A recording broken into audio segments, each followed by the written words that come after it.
10 different race winners, 5 championship leaders, and the closest points race ever. 2 weeks ago, drama unfolded on the streets down under. Gilles de Ferran, hoping to clinch the title, crashed on the very first corner with 99 champion Juan Montoya. Roberto Moreno was poised to capitalise until cold tyres ended his day. Paul Tracy's efforts to catch de Ferran were dashed when he tangled with Oriol Servia. Benefiting were race winner Adrian Fernandez and second place Kenny Breck. 30 men have raced 4,200 miles in 5 countries and 4 continents for 419 points. Now only 4 men, 500 miles and 21 points remain. At the end of the day, only one man will be cut champion.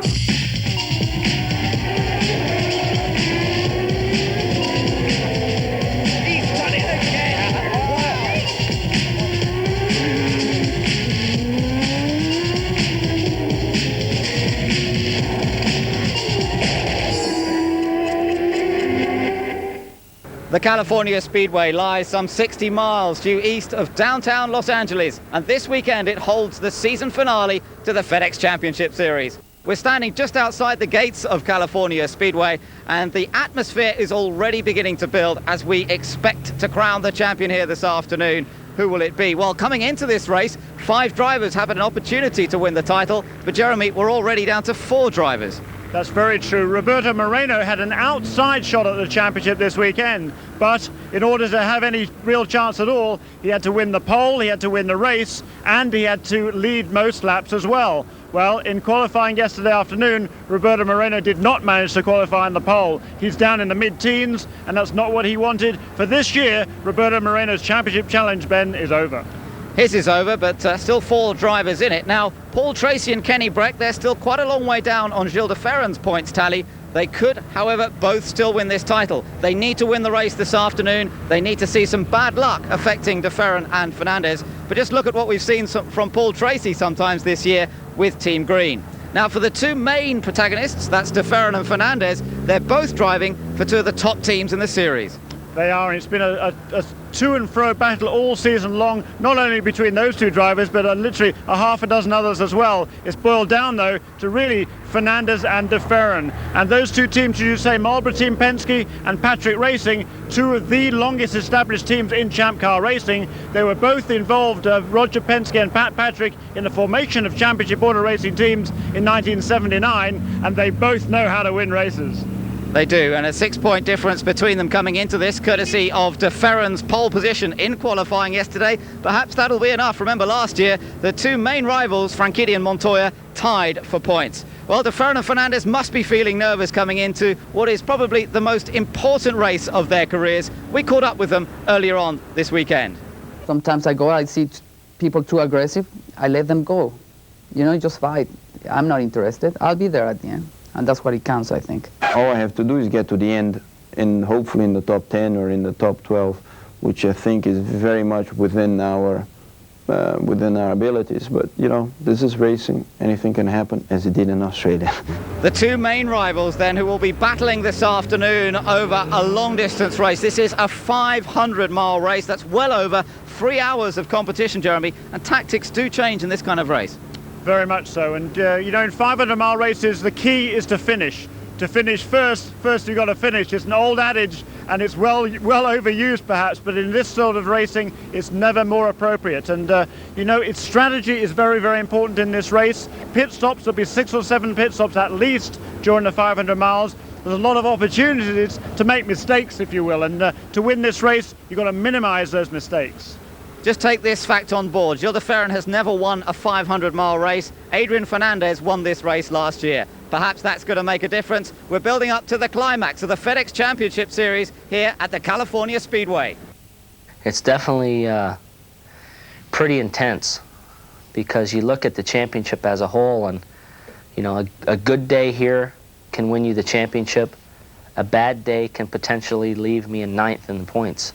Everyone talks about winning the championship, but the thing is, it's so close that we're in split third right now with Paul Tracy, and if we retire the race, let's say, then we can come out of this race being 10th in the championship. That's how close it is. You have to develop so many skills to run up front in this championship that I think is a huge challenge, and for me, it would be a great honor. This is what I have fought all my life. I mean, since I was a little boy, just to get where I am right now. And I'm, you know, and I'm very excited. And it will be fantastic for Mexico. I'll be the proudest Mexican on earth at that time.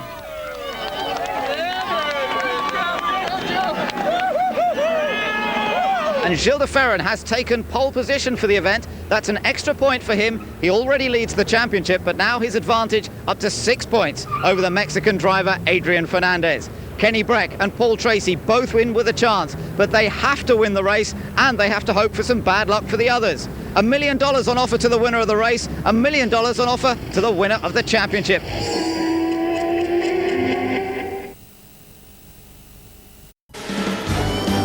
Round 20 of the FedEx Championship Series is the very final one. It's the 500 from the California Speedway. Hello and welcome. I'm Ben Edwards with Jeremy Shaw, and today we will find out who is going to be the champion. Will it be Gilles de Ferran? Will it be Adrian Fernandez? Perhaps it could be Paul Tracy or even Kenny Breck. Those are the four men who have a chance of taking the title here this afternoon. $1 million to the champion, $1 million to the race winner. And Jeremy, that is how the points look at the moment. Yeah, it's incredibly close all the way down there, really, even down to 9th and 10th places there. There's very, very closely matched, and you know, there's a lot of prize money up for grabs here this afternoon. The overall champion will get $1 million. There's a lot of money also down into the top 10. Well, let's take a look now at how the lineup will be for the start of this 500-mile race, the last of the season. Gilles de Ferran starts from his 5th pole position of the year. Can he convert it into the championship? Michael Andretti finished a very close second in the 500-miler at Michigan. The second row sees his teammate Christian Fittipaldi and de Ferran's teammate, who might be able to help a little bit. Helio Castroneves is 4th. Juan Montoya's already won 2 500-mile races this year. His teammate Jimmy Vasser, the winner here in 1998. On row 4 of the grid, Dario Franchitti still looking for his first win this year. And Kenny Breck, well, we've seen him, he's in contention for the championship. 9th on the grid, so is Paul Tracy, but he needs to win this race. Alongside him, Alex Tagliani, who's had a best of a 4th this year. Patrick Carpentier, his teammate, is 11th on the grid. Alongside him, another 500-mile winner from last year, that's Tony Kanaan. Max Papis on row 7, he crashed heavily on Saturday morning. He's okay today. Adrian Fernandez, he won this race last year, starting from 13th. On row 8 of the grid, Casey Mears making his Champ Car debut, and his teammate from Doricott Racing, the 99 Indy Lights champion, Aurel Servia. Memo Gidley lines up 17th on the grid, driving for Della Penna. Disappointing to see Cristian Damana back in 18th, but expect him to come through. Roberto Moreno qualified down in 19th, but another one to watch. He's alongside Alex Barron. 2 teammates alongside each other on row 11, Mark Blundell and Mauricio Guzman for the Pac West Racing Group. Blundell, though, he won this race here in 1997. On row 12, Michel Dane Jr. and the Japanese driver, ex-Formula 1 man, Shinji Nakano. The final row of the grid sees the Brazilian Tarso Marquez, another Brazilian alongside him, Luis Garcia Jr. Both were somewhat off the pace in qualifying. They will be lapped frequently, I think, and could be in danger of being black flagged if they're not fast enough in the race itself. That's right, and certainly the chief steward here, Kurt Russell, will be keeping an eye on those two. If they don't get up to speed and he deems them to be dangerous, he will indeed show the black flag. Because we've got a lot of low cloud here in California today, not your typical Californian weather. Forecasts of rain possible as well, so we'll be keeping an eye on that, but it's holding off at the moment and certainly looking good for the start. The cars begin to line up now, and Jeremy, here we are, we're getting set for the season finale. Very, very exciting here. The crowd is on its feet. Pretty good crowd here, I'd say. There's a good 80,000 people or so here at Fontana, California Speedway. You can see some rain up in the mountains. That's only for 7 or 8 miles away, but it's dry here right now, and hopefully it's going to stay that way, Ben. Gilles de Ferran and Michael Andretti, that's Castroneves and Fittipaldi on the second row. That's how they will start this race, and de Ferran has 500 miles separating him from becoming the champion, but will it be him? Will it be Fernandez? Will it be Tracy or Breck? They take the green flag. De Ferran gets away initially, and Montoya immediately on the move, dives up into second place as Castroneves comes round the outside, and Castroneves trying to move into second place ahead of Juan Montoya. All through that first corner safely so far. Gilles de Ferran leads away from pole position. And a very fast start there by de Ferran. Down the inside goes Elio Castroneves. He just squeaks past on the inside. I'm not sure whether Gilles was expecting that, but we have the two Penske cars out of the front of the field already, and Mandretti takes over third place coming off turn 4 ahead of Juan Montoya. Andretti third, Montoya fourth as the two Penske teammates battle side by side. De Ferran picks up the slipstream and goes ahead. Now, how much are these two going to work together? Surely they will work together here this afternoon. They have such an opportunity. De Ferran was so fast in qualifying, much faster than anyone else. They had such an advantage with these cars. I have to say, Team Penske have done a brilliant job in preparing the cars for this 2-mile superspeedway. And as he takes the high line through turns 3 and 4, Castroneves gets back ahead of his teammate De Ferran, and it's Castroneves who will be classified as that lap leader. He just crossed the line ahead of De Ferran, but now De Ferran goes ahead once again. And we've got the same situation as we've become used to now with this Hanford wing, as it's called, this close overtaking, this huge slipstream that the cars create, and the fact that you're able to get such a tow, slipstream pass, get in front, but then of course you provide an equivalent tow to the car behind. Lots of place changing and a huge number of lead changes throughout this race. That's right, and look at these two, nose to tail already, and a lot of slipstreaming even in this early stages. And there's going to be plenty of that through all the way through the afternoon and all the way up and down the field. But look at those two again. They're absolutely racing side by side. Not quite sure what they think they're going to gain by doing that at this stage in a race. They really need to be working together, and by doing the best way to do that is really to run nose to tail, not side by side. Yeah, because they'd save fuel if they ran nose to tail, wouldn't they? So I'm a little surprised that they're doing all this switching and swapping. They'd be better off with the guy behind just sitting there, easing off the throttle a little bit, as we saw in the Indy Lights race earlier today, and just holding position. But at the moment, the two of them seem to be battling away. And remember, there's $1 million on offer to the winner of the race, let alone the winner of the championship today. So the race win is absolutely crucial to all of the drivers out there this afternoon. Andretti holds on to third position. At the moment, it's Juan Montoya in fourth position. And then on down the field, we've got the two Team Penske cars at the moment, though, really just setting the pace and trying to get away. Behind Montoya, Fittipaldi runs in fifth place. No, he doesn't. Dario Franchitti's just moved up into fifth position, in fact. So Franchitti fifth, Fittipaldi in sixth, then Jimmy Vasser seventh. Tracy is eighth. Kenny Brecker's in ninth. So there are your other two championship contenders. Where is Fernandez, you may be asking? Well, he's down in 16th position. There he is, Adrian Fernandez in 16th place. Nothing to worry about at this point. Very, very early in a very long distance race, and he's behind his teammate, Roberto Moreno. Again, these two may well work together, I think, throughout the course of this event. I can expect to see them really working together well. They have a good relationship. Let's just watch on board here. And now we look at the other two. Look at this. Two of the other championship contenders, Paul Tracy on the outside in the green and white car, up against Sweden's Kenny Breck in the Shell machine. And the two of them running pretty much together here as they also chase down the chance of winning this year's title. Back to the leaders, Castroneves in the number 3 car, ahead of his teammate Gilles de Ferran in the number 2 car. It's been a while since Team Penske's won the championship. Quite a while, back in 1994 when Al Unser Jr. took the series win, and Team Penske looking for their 10th title. But will it come their way here today? Castroneves with the edge. Yeah, and what's interesting to me is that de Ferran isn't running out in front. One would have thought that Penske would have wanted Gilles de Ferran to lead as many laps as possible.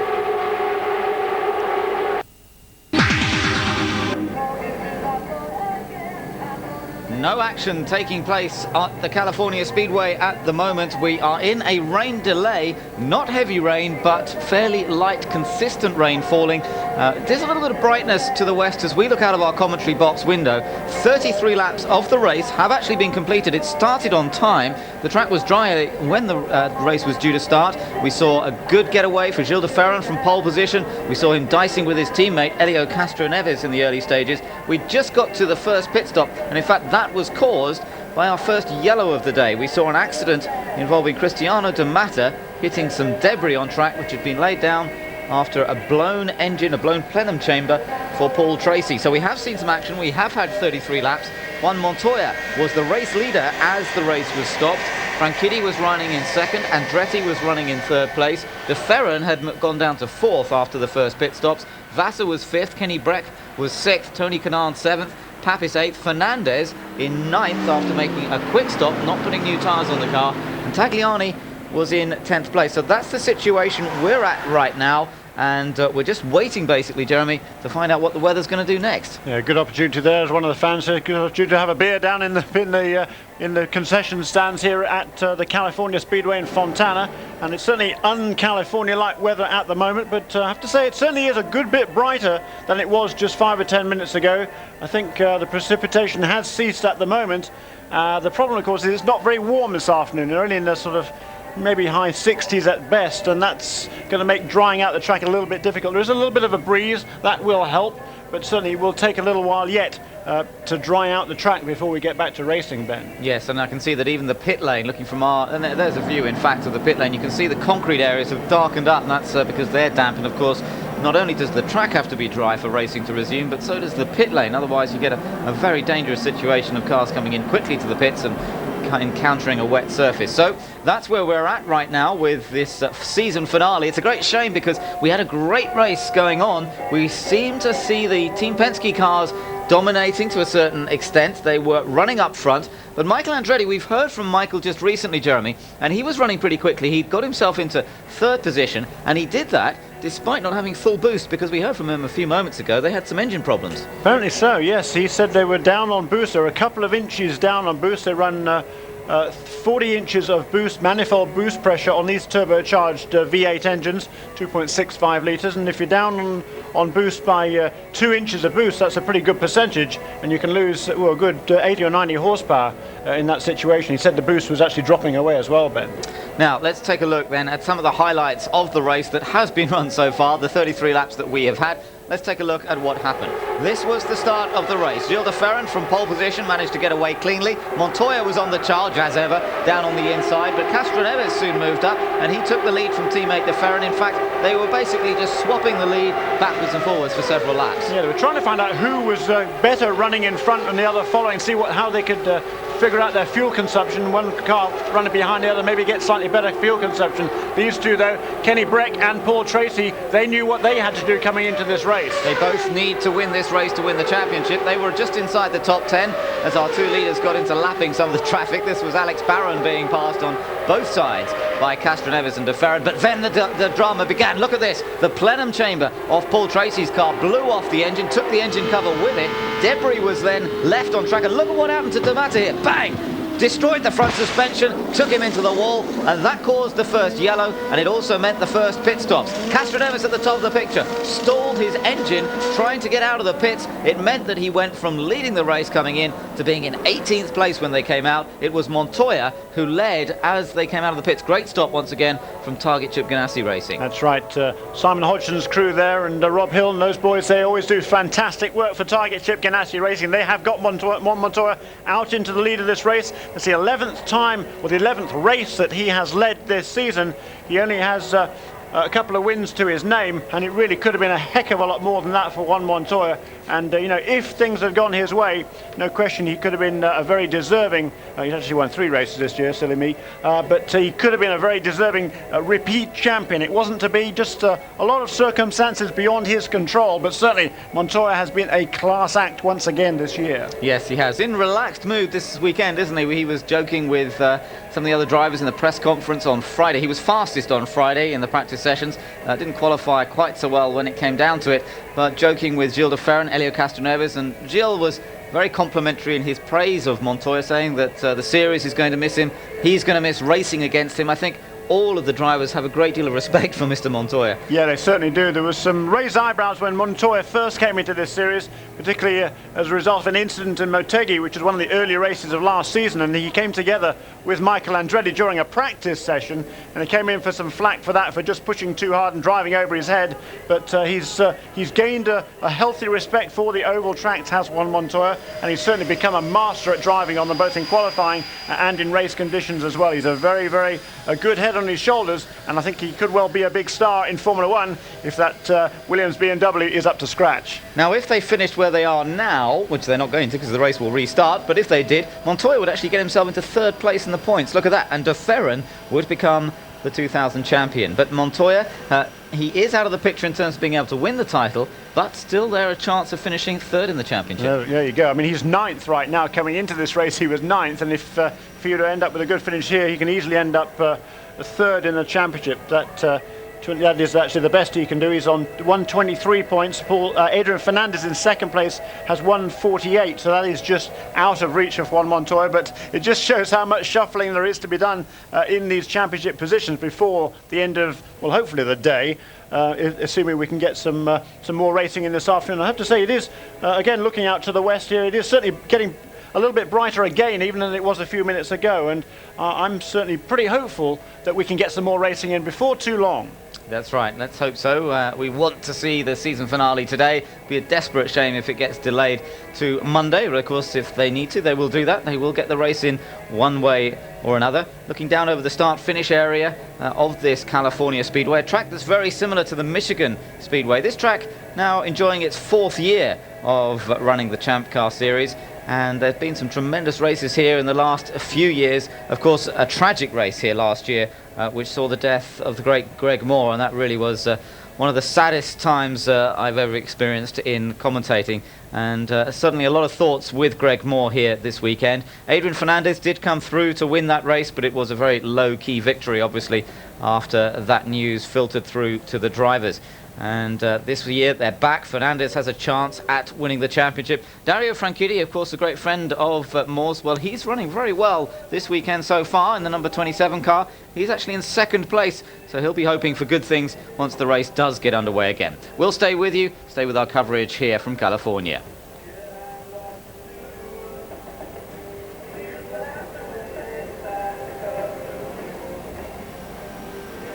Well, we're still here for our British Eurosport viewers, and we're sorry that we're not able to bring you some actual track action at the moment. Thank you for joining our coverage here. We're joining a little bit late, but with the chance to find out who's going to become the 2000 champion, and it's a great atmosphere at the track this weekend as everybody's sort of on their toes waiting to see who wins. And the great thing is that whoever wins the championship, Jeremy, it'll be a first-time winner. There's nobody up there who can win the title who's ever won it before. That's very true, and it's also each of them will be a great story as well. Gilles de Ferran, the comeback of Marlboro Team Penske, Adrian Fernandez for the Latin America fans, and a lot of Latin America Champ Car fans. That would be absolutely huge. Paul Tracy, you know, he's come so close in the past to winning races and never really been in a championship position before, but that would be great for Team Cool Green. And Kenny Breck, the rookie driver as well from Sweden. What a great story that would be. So each of them is deserving in their own way, no question about that. Yes, and all of them have some quite a lot of European racing behind them actually. Gilles de Ferran, a former British Formula 3 champion.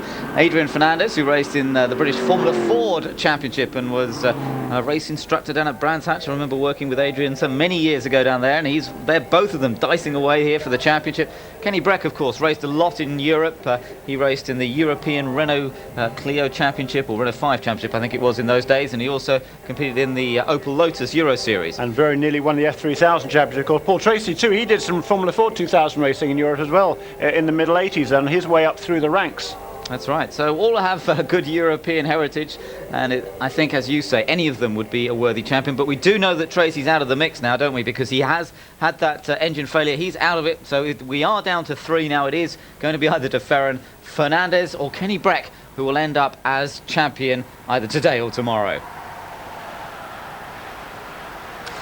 The dryers are still on the track. The rain doesn't seem to be falling at the moment, I have to say, so the track is drying out a little bit, which is good news.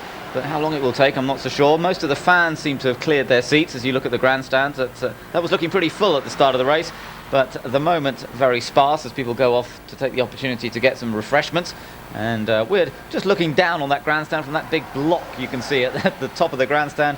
Our commentary box is hiding in there.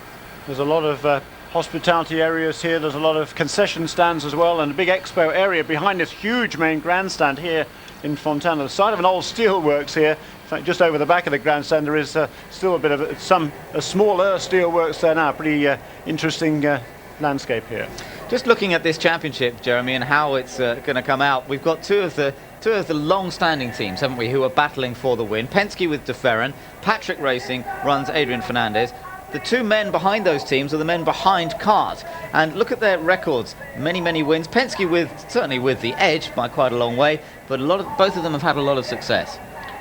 Yes, they have, and the two founding fathers of championship order racing teams back in 1979, and those are their career statistics in kart competition. Of course, Penske had their 100th open wheel success back before kart was formed in the older USAC days. There were 8 more wins for Penske Racing then, so that takes the tally. Well, it's actually a few more than that, because we've had 5 wins this season now, so we're up to 104 wins in total for Penske Racing. Yes, and 2 more championships as well. They had 2 more championships before kart began in the USAC days, so this would be their 10th championship in champ cars, although it would be their 8th championship in kart. A little confusing, but of course the change of governing body meant the difference there when we call the statistics. Been several of those over the years. Of course, initially it was back the AAA back in the early 1900s. That's right, yeah, well, going back a long way there. I think we're just looking down into the pits. There's Adrian Fernandez, just making his way through. All of them fairly relaxed down there, I think, at this point. Gives us a chance, while nothing much happening on track, perhaps, to look over some of the season's highlights so far. And boy, there have been a few of those. We've had 19 races to get to this point, where we still have 3 drivers able to win the championship. We go all the way back to the first race at Miami, and all the way through the races like Long Beach, where Tracy had his victory. Christian D'Amata taking his first ever victory in Chicago. That was a good day.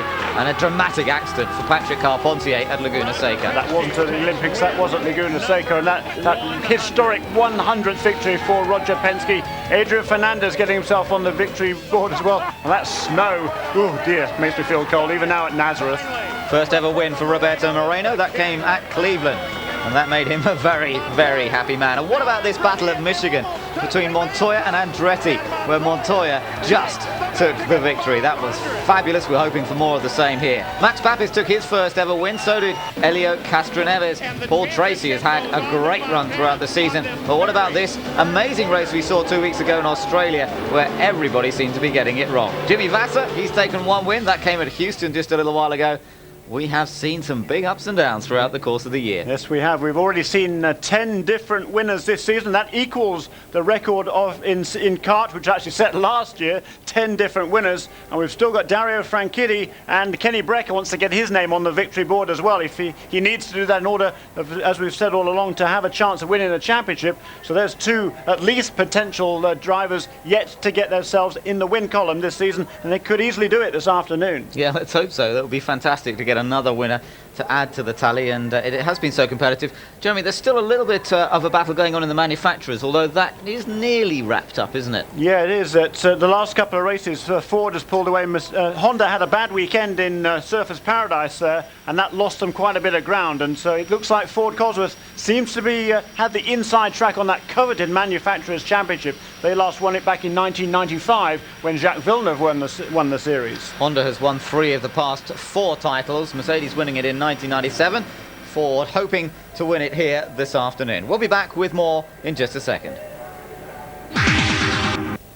Welcome back to the California Speedway. I'm afraid we haven't got the typical California weather for you today. It's a bit gloomy, cloudy, and we're in a rain delay for the season finale. Montoya was leading after 33 laps, and the red flags came out. Franchitti was running second, Andretti was third. De Ferran, the championship leader, looking to take the title here today, was running in fourth, but one of his main rivals, Kenny Breck, in 6th, and Adrian Fernandez was in 9th. So there's plenty still to happen. Let's hope we get the racing underway. It has brightened up a little bit. Still a lot of cloud around, but no rain falling at the moment. The track being dried out as we speak. So let's hope that it won't be too long before we see the race being resumed. They have to get to half distance for it to be called a race. It is a 250 lap event, so that means they have to get to lap number 126. And so they've still got some way to go. Only 33 laps have been completed up to this point. Still, we're expecting plenty of action. We saw an amazing race earlier on this season at the very similar Michigan Speedway. This track basically a copy of that one, built more recently, but we saw an incredible encounter that involved particularly Juan Montoya and Michael Andretti. It involved several others throughout the course of the race as well, but I think that has to go down as one of the most exciting races of the season so far, doesn't it, Jeremy? Of the century, I would say. Just a spectacular motor race there, back and forth all the way through the 250 laps. Incredible number of lead changes, official lead changes, and even more unofficially around the back end of the racetrack. Just a spectacular motor race from start to finish at incredible speeds. Yeah, what we mustn't forget on these tracks is that the speeds at the end of the straights are up to 250 miles an hour. 250 miles an hour. They're averaging over 240.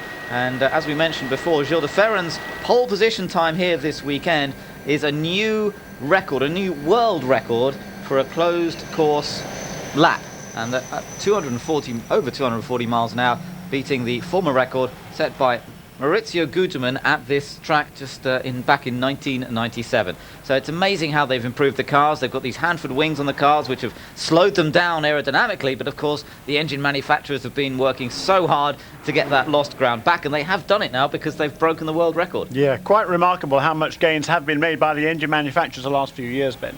Well, we're talking about that Michigan race, and we're now going to show you some of the action from Michigan 2000. As we can't watch any racing here, let's take you back a few months and see what was going on a slightly sunnier day in Michigan, when Juan Montoya was trying to take a victory for Toyota, but Michael Andretti was charging after him. We rejoin the race at lap 170. And let's see what happened.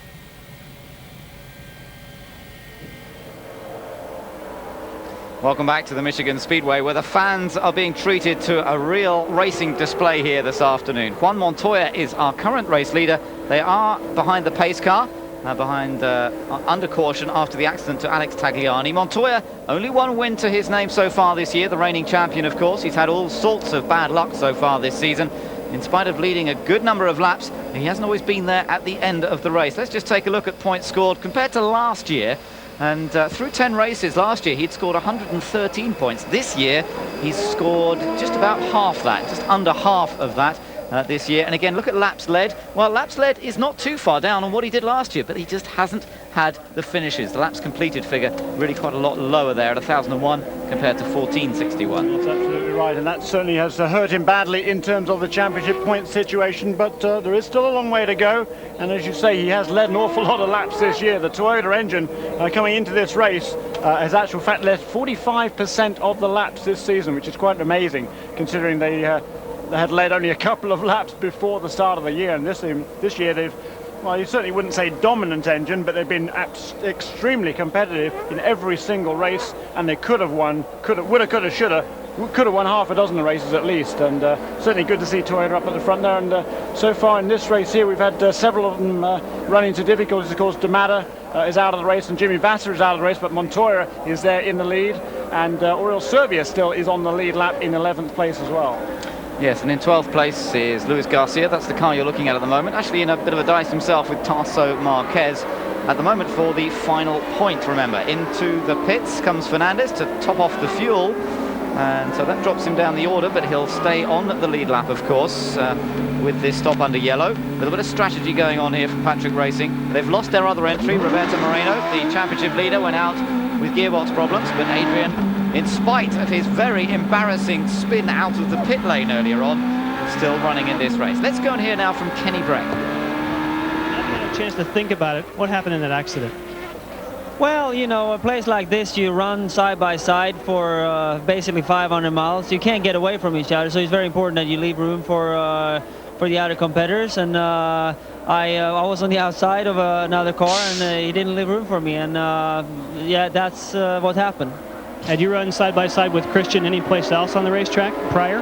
Yeah, you ran side by side everywhere. I guess, I don't know if he didn't see me, if his mirror fell off or if his spotter fell asleep, I don't know, but it was unfortunate. It's racing, it happens, but we have to go on to the next one. All right, we're going back to green. Thank you, Kenny. Across the line, and the restart takes place with Paul Tracy just snatching the lead from Juan Montoya. 170 laps completed as they get underway again. The yellow caused by Tagliani's accident, everything cleared up from that now. And Tagliani, who led out of the race, and now it's Paul Tracy's turn to go ahead once again with Juan Montoya in second place. Castroneves still up there, Frank Kiddies joining in the party as well down on the inside. So they're all at it once again. Yes, indeed, Ben, and the two Team Cool Green cars are now beginning to make their moves towards the front. Paul Tracy has a very fast car this afternoon. He moved himself up into contention for the lead a little while ago, and we heard Barry Green get on the radio and say, backpedal a bit, Paul, we don't need to show your hand at this stage. But now Paul is just showing how good that car is, and he's going to be very, very strong as this race comes down toward the end. He did win the pole, he did fall back into the pack, and we talked about the single wastegate engine, experimental engine, just for qualifying that Honda used for this race weekend. Now it's a standard HRO engine that Paul Tracy is using, and it clearly is very, very effective indeed in race trim, just as much as in qualifying trim. Yes, so Tracy, Montoya, Castroneves, Andretti are top four at the moment. As I mentioned earlier, we're with Peter Davis, Managing Director of the Rockingham Motor Speedway, which for the first time is going to host a Champ Car race next September in the United Kingdom. And as we said earlier, Peter, you'd love to see a little bit of this action. Tell us, what about dates-wise in terms of the track actually being completed? And then just tell us again, when is the race itself going to be held?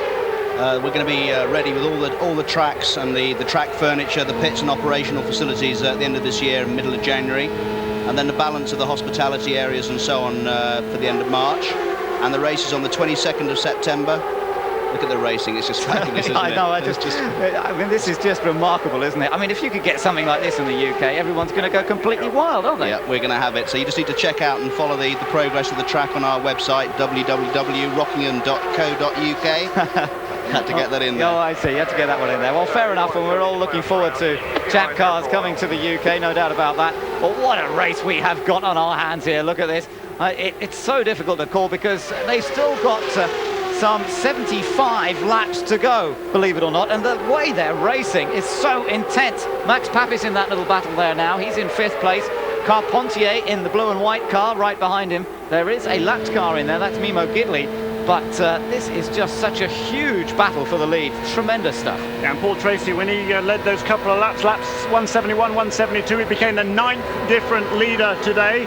Dario Franchitti, meanwhile, he moved up strongly at the restart, but he too has settled back into a conservative pace. He's running now in 9th position, and very happily, I believe. I think he knows he's got a good car, and there's no need to stretch himself just yet. Well, here we go. Once again, Carpentier enjoying the battle with Michael Andretti. Peter, thanks for joining us today. It's been great to hear a little bit more about what's going to happen at Rockingham, and we look forward to seeing the racing take place there. Well, the future's oval in England, and we're just going to get on and build it, so we'll see you there. Absolutely. We'll look forward to that indeed. Once again, we've got a three-way battle up front, although that's actually a... Is that Mimo Gidley up there? Yeah, it is. Yeah, actually. He's trying to stay on whichever lap he's on at the moment. Yeah, I think it's about 4 laps down at the moment, but the car's running well at the moment, and we can see that Paul Tracy. Looking at down the inside now comes Patrick Carpentier to make a move on Christian Fittipaldi. Yes, and well, he just don't know where to look next to. We do gather that it is a fractured left index finger that De Ferran has suffered as a result of some of that debris being thrown around earlier in the Breck Fittipaldi crash. So bad news for Gilles De Ferran. Broken finger. It's not going to prevent him from racing, I'm sure, next weekend in Chicago, but still could have done without that. The car in the end was damaged, suspension damage, which put him out of the race, but I should think that was probably just as well, because it would have been very painful to continue through the race with that broken finger. Tracy, our race leader, but still Montoya and Castroneves right with him. Yeah, and the top 10 cars separated by 2.091 seconds last time around. That's how close it is. All of these top 10, and Guzman is 11th place. No question, all of these guys are in a position, they think, to win this race. They all reckon they have a legitimate shot. I'm not going to argue with that. At this stage, we've got, 72 laps to go, 71 laps to go next time. Look at Mimo Gidley there. He's running well ahead of this pack. They're not making any impression on him at all. No, that's good news to see Mimo doing that, driving this car instead of Norberto Fontana, who it was felt had not really had enough experience on the ovals to contest this super speedway race. Ironically, it's Mimo Gidley's first 500-mile race. Doing a good job so far. Paul Tracy leads after 178 laps. Welcome back to our live coverage now. We were just looking back over the race at Michigan earlier on this season, but we're now back at the California Speedway, and I have some good news for you. We are looking for a restart to take place in about 20 minutes' time. They are going to be lining the cars up in a few moments, And the track has been dried out pretty well. We can already hear some of the engines being warmed up on pit lane. That certainly is a very positive sign. It is a good sign, and so we will take this opportunity to take a break, and then we'll be back for the build-up to the restart in California.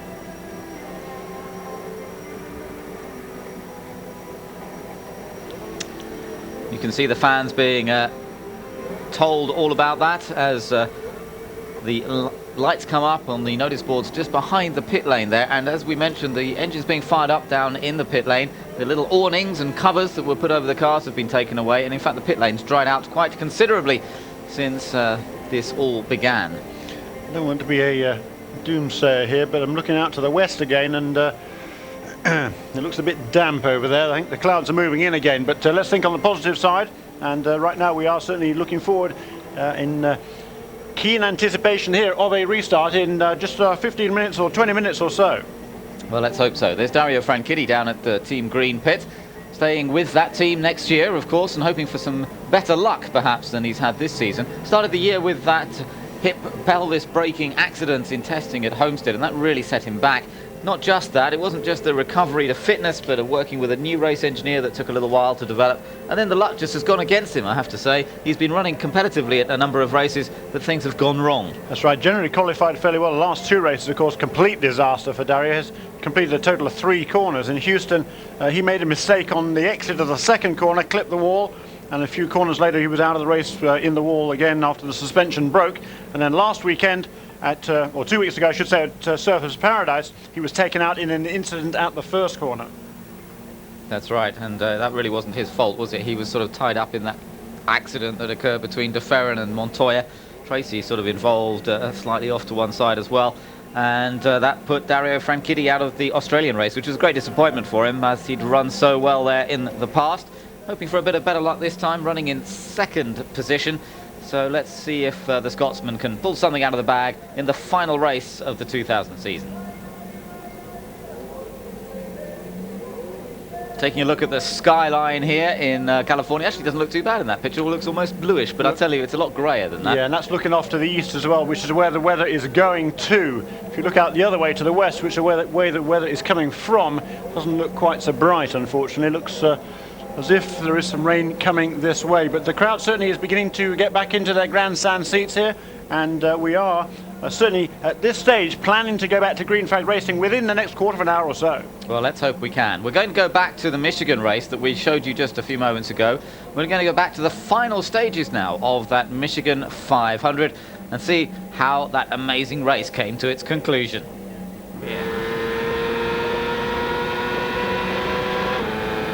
And this time the green flag comes out as we're into the final part of this race. 22 laps to do. Fernandez leads. Andretti goes down to the inside to pass Patrick Carpentier. Dario Franchitti is right in there. He's in 4th position and very much a part of this game now. Max Papis right behind him. And then we look for Montoya and Castroneves. And Montoya and Castroneves were held up by a couple of slower cars there. Tarzo Marquez and Mimo Gidley were a little bit in the way. They lost the draft of this leading quintet. The 5 cars now running out in the front, and there's Michael Andretti getting a run on the leader. Yes, and if you looked in the background, you couldn't see the other cars, so this group of 5 are in great shape.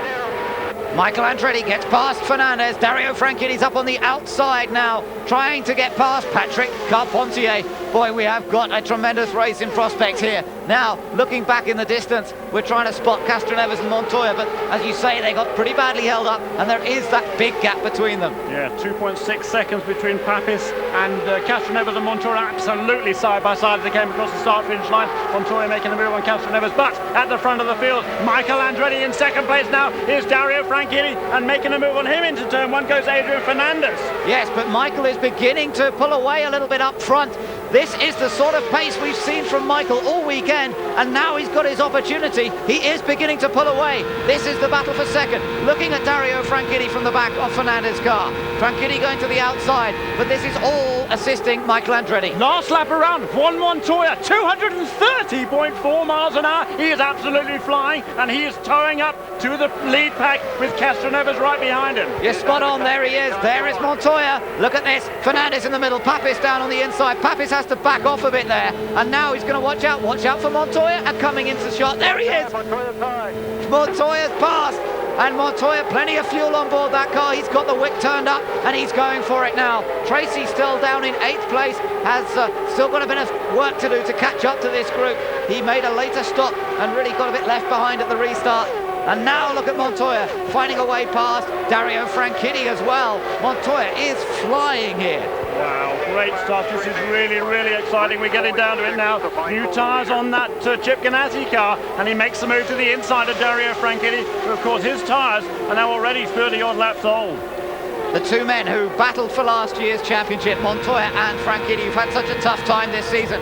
Now, looking at a podium finish, Fernandez gets passed there by several cars. Papis and Castroneves, and Paul Fernandez, who looked set for a victory here if things had gone slightly differently. If that last yellow hadn't occurred, he could have been in great shape indeed. There's a little spot of water around. There's a big cloud over the circuit at the moment. I do hope we're not going to see a little spit of rain here at the end of the race, but we've had ideal conditions up till now. Just noticed that little spot of water on Fernandez's car. Meanwhile, Montoya in 2nd place, chasing after Michael Andretti. And look at that, these two dicing for position, and Montoya now beginning to make inroads into that lead of Michael Andretti. He will be now in the draft as they come off turn 4 across the start-finish line, and it's 15 laps to go this time around, and there he goes into turn 1. He's got past Andretti, but can he stay there? Or can Andretti just repass him again, as we saw in the early part of this race? These two were the two who got away at the start of the race, and they were dicing away for the lead. And now it's back to square one after 250 laps, nearly 500 miles, and the two of them are absolutely together once more, slipstreaming past one another side by side out of turn number 4. And Montoya, certainly, no question about it, he is the quickest man on the track at the moment. Oh, Michael Andretti squeezes him low there down into turn 1, but he still gets through. Surprise to me is that Paul Tracy has not made any ground on this track. He's actually falling back. He's in 8th place and doesn't seem to be a factor at this stage. Here are the factors. Look at Michael Andretti. Look at that slipstream. Absolutely fantastic. It is amazing to watch, isn't it, to see how much the car gets sucked along and drawn past the rival car. Dario Franchitti in 3rd place under pressure now from Max Papis, but these two have dropped away from the battle for the lead. That seems to be between Andretti and Montoya. Montoya has never won one of these 500-mile races. He's only been over in America, of course, for a year and a half, but he hasn't won one, and he would love to. And if everything goes as it looks to be, and he goes to Formula One, he's only got 2 more chances here and Fontana at the end of the season. Papis down the inside of Dario Franchitti once again. This the battle for 3rd place. Let me tell you, everybody in the grandstand is on their feet, on the edge of their seat or on their feet. This is fabulous stuff. Across the line again. That's 238 laps completed.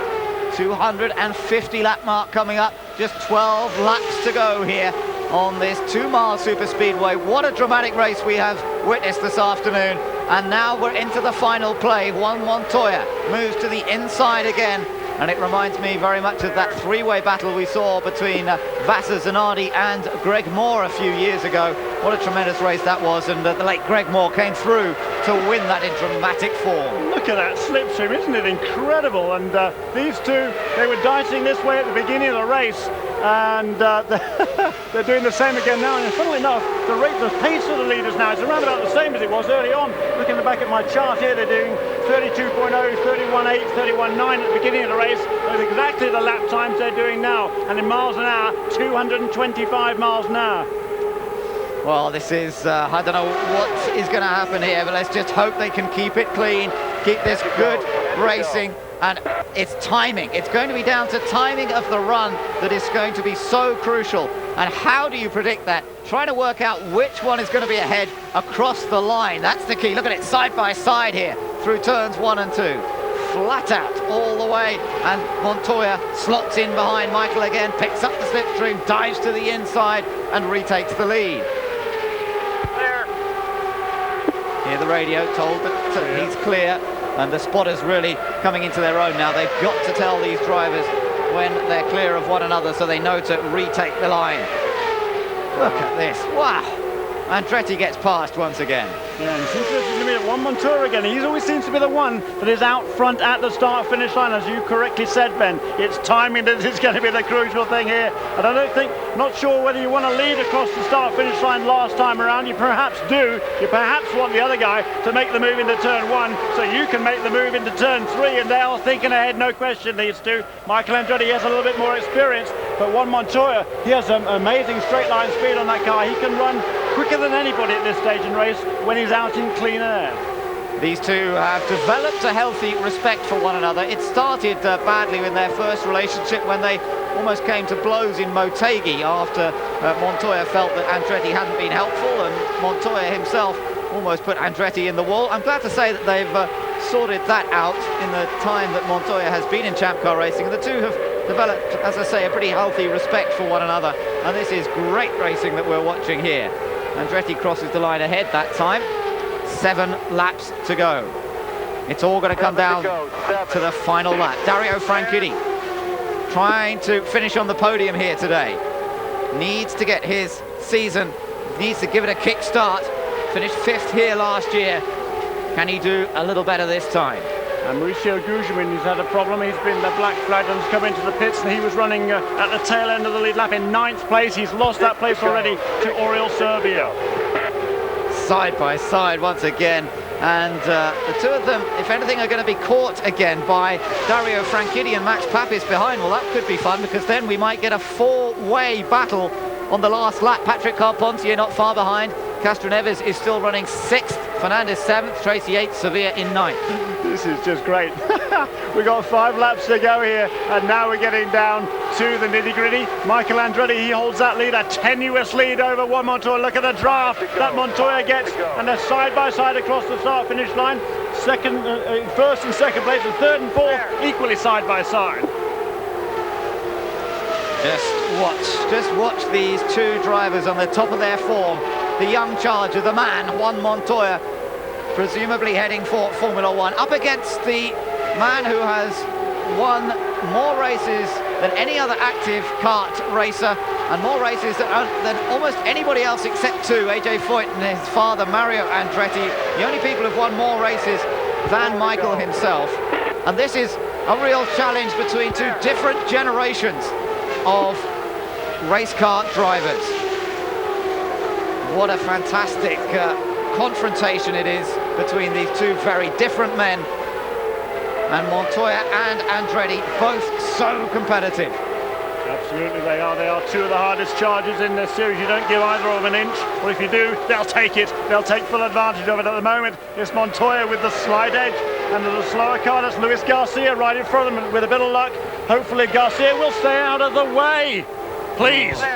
Yeah, that was that caused a little bit of a problem there. Montoya was nearly squeezed out, and I think Michael may have just momentarily lifted when he thought that they were going to come together. So, and Papis is out. Papis has broken. We've heard a report of smoke from the back of that car for a while, and now Papis is out, and that was the battle for third that he was enjoying with Franchitti, and it looks as though he's going to pull off to the inside of the track. So, 2 laps to go. You hear it on the radio. Who's it going to be?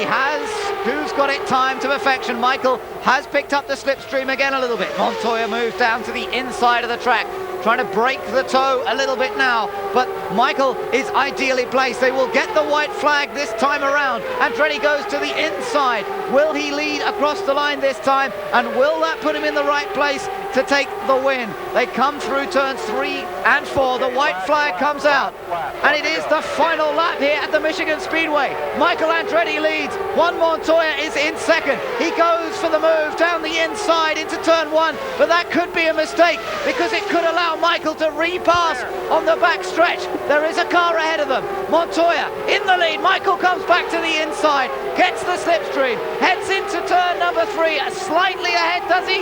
They're side by side. It's going to be a photo finish at the flag here, and Montoya on the outside. They touch wheels. Montoya on the outside, Andretti on the inside. Photo finish. Montoya gets it. Montoya wins at Michigan, and what a finish. I have never seen anything like it. Montoya beats the steering wheel. That was just incredible. Banging wheels at 230 miles an hour out of turn number 4. Juan Montoya takes his second win. of the season, his first ever win in a 500 miler. Great run, hell of a run, buddy. Great run. What a show. What a show. That is motor racing, and that was just fantastic. Well, that still gives me the shivers watching that. I have to say that was such an incredible race at Michigan earlier on this year. And that last lap, boy, that was just phenomenal. Yeah, great day for Juan Montoya, great day for Lola cars, of course. They're two cars, they're battling out for the lead of that race. And the Lolas have been looking very, very good indeed this weekend as well. But then again, so have the Marlboro Penske Reynards. Well, we were hoping to see the cars out on track by now, but I'm afraid the rain has been falling again. So we're back to trying to dry it off. We'll be back. Back to the California Speedway, and I'm afraid that rain is still falling, and it's not looking very promising at the moment. We look over to the west, and the cloud seems to have no break in it whatsoever. And so that little bit of a break we saw a while ago has completely vanished now. So the track still, the dryers are out there. They're still trying to make something happen here this afternoon. Still got some time to go, of course, to try and get some racing in. 33 laps of the race have been run. But we need 126 laps in the bag to be able to classify it as a result. Now, this weekend has already seen a couple of competitions taking place, most notably the Craftsman Pit Crew Challenge. Now, this is an award that is judged throughout the year. The top pit crews are measured in terms of their pit stop times at each race, and there's a points table that is developed through those pit stops being made. And at the end of the season, 5 of those pit crews get to compete against each other, and that's exactly what happened earlier on this weekend. Now, there was a 15-minute period in which the driver was to go out, go round, come back in, have his tyres changed, and the best 2 stops would make an average. And it was Paul Tracy's Team Green crew that won the $50,000 award. And well deserved there by Tony Cotman there and his team. Tony in the middle with Paul Tracy. Tony from Auckland, New Zealand originally, but been based over here for quite a long time. Well deserved success. Just looking here at the new drivers for Team Target Chip Ganassi Racing that have been announced as well. Nicolas Minassian there, Bruno Junqueira, the top 2 in the Formula 3000 Championship this year in Europe. And now they will be racing in Champ Cars in 2001 with Target Chip Ganassi Racing. And another big announcement yesterday also, the announcement that Fernandez Racing will be a new team on the circuit next year. Many of the same, many people that we're familiar with, Adrian Fernandez and Tom Anderson, who has been managing director of Target Chip Ganassi Racing. Those two have hooked up together. Honda has been a big part in setting that team up. And they will run 2 cars next year, one for Adrian Fernandez, the other for Shinji Nakano. And that would be a pretty interesting new setup that's being developed in Indianapolis. That's right. Well, we saw the fact that Target Chip Ganassi is going to have 2 new drivers next year. Of course, the fact is that Jimmy Vasser is also going to be leaving the team, which is a little sad after a great deal of success with Target Chip Ganassi Racing. Working with Andy Graves would be fantastic. It would be a big change, very big change, lifestyle-wise and racing-wise. A lot of races, and I'd have to adapt and learn a lot of new things. But NASCAR is a fantastic series. And Jimmy there talking about NASCAR because he had a recent test in a Winston Cup car. Yeah, and Andy Graves, a renowned crew chief in NASCAR, who also ran the IRL program for Target Chip Ganassi Racing, that with the one in the Indianapolis 500. But Vasser's name certainly has been cropping up in the kart paddock as well. There's some talk that perhaps he might set up in a second Mo Nunn racing car alongside Tony Kanaan for next year, and perhaps running Honda engines there as well. Well, that would be good news. It would be a great shame, I think, to lose Jimmy from the paddock. He has a lot to offer, as that win at Houston showed a few weeks ago, and he went very well at Surfers Paradise 2 weeks ago as well. We'll be back from more from California, so stay with us. And we're still here for British Eurosport, so our rather wet afternoon continuing here in California, and sorry not to be able to bring you some racing, which is what we want to see. We want to see this championship being settled here this afternoon, but the weather in California has not been very typical over the last few days. This rain was forecast, and they said it could be showers. In fact, it seems to be a rather steady drizzle, which has come in this afternoon and has stayed with us, that little break, but now it doesn't look as though there's much break in the cloud. Can't see any sign of the San Gabriel Mountains, which normally are very clear to our view. Yeah, Mount Baldy there. It's only 8 or 10 miles away, just to the north here, but no sign of that at all. We can hardly see the power cables, which are about a little more than maybe 3/4 of a mile away there, pretty much shrouded in a sort of a mist as well. So it does look pretty grim at the moment, but certainly things can clean up pretty quickly in this part of the world, and we certainly remain hopeful that that will be the case this afternoon.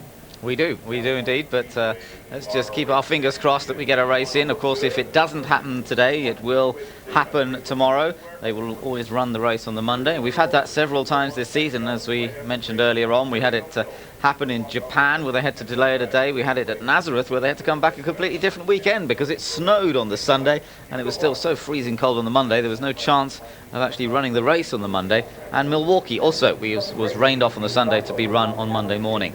Yeah, strange how we seem to have been afflicted with pretty poor weather this season. Wherever we seem to have gone, it's been unseasonable. But you know, having said that, we have had some sensational motor racing all the way through the year, and there's been no shortage of spectacular action on the track, even if the weather hasn't always played ball with us. That's true, and that's why we've got a great championship to be settled here today or tomorrow, whatever, with Gilles de Ferran with a points leader up against Adrian Fernandez, and Kenny Breck still with that chance of taking the title himself. A new champion will be crowned, and let's just hope that it does happen sometime this afternoon. The view over the 2 Mile Super Speedway here, as still you've got pace cars, ambulances, all sorts out on the track. It's the cloud's so low, it's like a foggy day in England rather than what we might expect here in California. And of course, this means that we have only had 33 laps of the race held so far. After 33 laps, the red flag was brought out. You've brought this weather with you, haven't you, Ben, to make me try and feel at home. I live only 45 minutes or so away from here, and generally speaking, we look forward to really beautiful weather this time of year. But it's much like I remember back at Snetterton and Thruxton and all those great places, great racetracks sitting, and bring back fond memories there. Yes, but perhaps not of the weather. Yes, I expect slightly better things on the journey out here, but well, that's what we have to put up with. We are now going to look back over the race that we have seen so far today. We'll take you back and replay the first 33 laps, or as much as we can at the moment, of this afternoon's race. That's how they will start this race, and de Ferran has 500 miles separating him from becoming the champion, but will it be him? Will it be Fernandez? Will it be Tracy or Breck? And they take the green flag. De Ferran gets away initially, and Montoya immediately on the move, dives up into second place as Castroneves comes round the outside, and Castroneves trying to move into second place ahead of Juan Montoya. All through that first corner safely so far. Gilles de Ferran leads away from pole position. And a very fast start there by de Ferran. Down the inside goes Elio Castroneves. He just squeaks past on the inside. I'm not sure whether Gilles was expecting that, but we have the two Penske cars out of the front of the field already, and Mandretti takes over third place coming off turn 4 ahead of Juan Montoya. Andretti third, Montoya fourth as the two Penske teammates battle side by side. De Ferran picks up the slipstream and goes ahead. Now, how much are these two going to work together? Surely they will work together here this afternoon. They have such an opportunity. De Ferran was so fast in qualifying, much faster than anyone else. They had such an advantage with these cars. I have to say, Team Penske have done a brilliant job in preparing the cars for this 2 Mile Super Speedway. And as he takes the high line through turns 3 and 4, Castroneves gets back ahead of his teammate De Ferran, and it's Castroneves who will be classified as that lap leader. He just crossed the line ahead of De Ferran, but now De Ferran goes ahead once again. And we've got the same situation as we've become used to now with this Hanford wing, as it's called, this close overtaking, this huge slipstream that the cars create, and the fact that you're able to get such a tow, slipstream pass, get in front, but then of course you provide an equivalent tow to the car behind. Lots of place changing and a huge number of lead changes throughout this race. That's right, and look at these two nose to tail already, and a lot of slipstreaming even in this early stages. And there's going to be plenty of that all the way through the afternoon and all the way up and down the field. But look at those two again. They're absolutely racing side by side. Not quite sure what they think they're going to gain by doing that at this stage in a race. They really need to be working together, and the best way to do that is really to run nose to tail, not side by side. Yeah, because they'd save fuel if they ran nose to tail, wouldn't they? So I'm a little surprised that they're doing all this switching and swapping. They'd be better off with the guy behind just sitting there, easing off the throttle a little bit, as we saw in the Indy Lights race earlier today, and just holding position. But at the moment, the two of them seem to be battling away. And remember, there's $1 million on offer to the winner of the race, let alone the winner of the championship today. So the race win is absolutely crucial to all of the drivers out there this afternoon. Andretti holds on to 3rd position. At the moment, it's Juan Montoya in 4th position. And then on down the field, we've got the 2 Team Penske cars at the moment, though, really just setting the pace and trying to get away. Behind Montoya, Fittipaldi runs in 5th place. No, it doesn't. Dario Franchitti's just moved up into 5th position, in fact. So Franchitti 5th, Fittipaldi in 6th, then Jimmy Vasser 7th. Tracy is 8th. Kenny Breck is in 9th. So there are your other 2 championship contenders. Where is Fernandez, you may be asking? Well, he's down in 16th position. There he is. Adrian Fernandez in 16th place. Nothing to worry about at this point. Very, very early in a very long distance race. And he's behind his teammate, Roberto Moreno. Again, these 2 may well work together, I think, throughout the course of this event. I can expect to see them really working together well. They have a good relationship. Let's just watch on board here. Now we'll look at the other 2. Look at this. 2 of the other championship contenders. Paul Tracy on the outside in the green and white car, up against Sweden's Kenny Breck in the Shell machine. And the 2 of them running pretty much together here as they also chase down the chance of winning this year's title. Back to the leaders. Castroneves in the number 3 car, ahead of his teammate Gilles de Ferran in the number 2 car. It's been a while since Team Penske's won the championship. Quite a while, back in 1994 when Al Unser Jr. took the series win, and Team Penske looking for their 10th title. But will it come their way here today? Castroneves with the edge. Yeah, and what's interesting to me is that de Ferran isn't running out in front. One would have thought that Penske would have wanted Gilles de Ferran to lead as many laps as possible.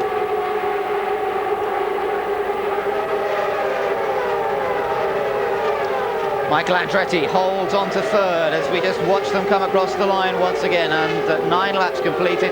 Now, keep a close eye on Michael Andretti this afternoon. He was brilliant at Michigan earlier this season. He loves these long-distance races. He might not always be as lucky as some of the others, but he's always breathtakingly fast, and he had a tremendous battle with Juan Montoya throughout that Michigan race. And look who's right behind Michael this time. You're right, it's the crazy Colombian. It's Juan Montoya, and he's tucked in behind Michael Andretti and just sitting there at the moment, waiting for the opportunity. There goes Michael. Andretti goes past de Ferran and now begins to put some pressure on Helio Castroneves. Yeah, and the call has come from Roger Penske, I can tell you that. They told him, you don't need to go this fast. They started off running 228 mile-an-hour laps, which is around about 31.6, 31.7. The last 2 laps, they've suddenly dropped off by a whole second a lap. They're now doing 31.5s, 32.5s I should say, and that has enabled the rest of the pack to close in again. And we see the 2 Penske cars now this time side by side as Castroneves just ahead of de Ferran, and everybody else is beginning to close in. That's right, there's Dario Franchitti now. Wouldn't Dario love to come back after a difficult season and win the last race? A race where he lost the championship last year. They had a poor pit stop, he lost a lap, and that really killed his chances of being able to take the title. Montoya matched him in number of points, won it on number of race victories. So Franchitti running quickly here and moving up the order into 3rd place. So we've got the 2 Team Penske cars, 1st and 2nd. The Team Green car of Dario Franchitti in 3rd, Michael Andretti in 4th, shadowed by Juan Montoya, driving for Team Target Chip Ganassi Racing. Behind him it's Fittipaldi, Jimmy Vasser and Kenny Breck, with Paul Tracy in 9th, Max Papis in 10th, Kanaan in 11th, D'Amata 12th, followed by Carpentier.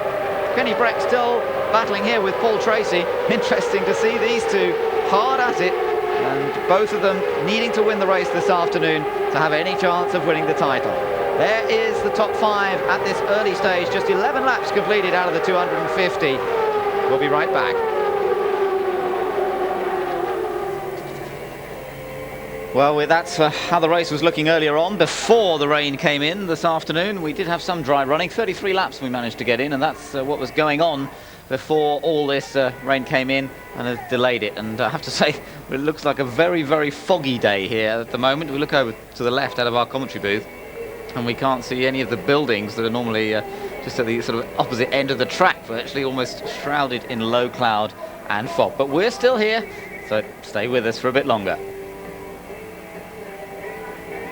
And I know our British Eurosport audience watching this on a rather different Sunday night at home. But sorry about the fact that we haven't got any racing to show for you, but that's the way it goes sometimes on oval tracks. Of course, they never run in the rain, and that's something we just have to put up with and hope that we do get something a little better this afternoon. And there is a preview of what the safety team will look like next year. The simple green truck there out in front of the pack there, the BMW tucking in behind, and quite a good race going on there amongst the safety team, but I'm afraid that's all the racing we have for you just at the moment. Yes, that's it. There isn't much else.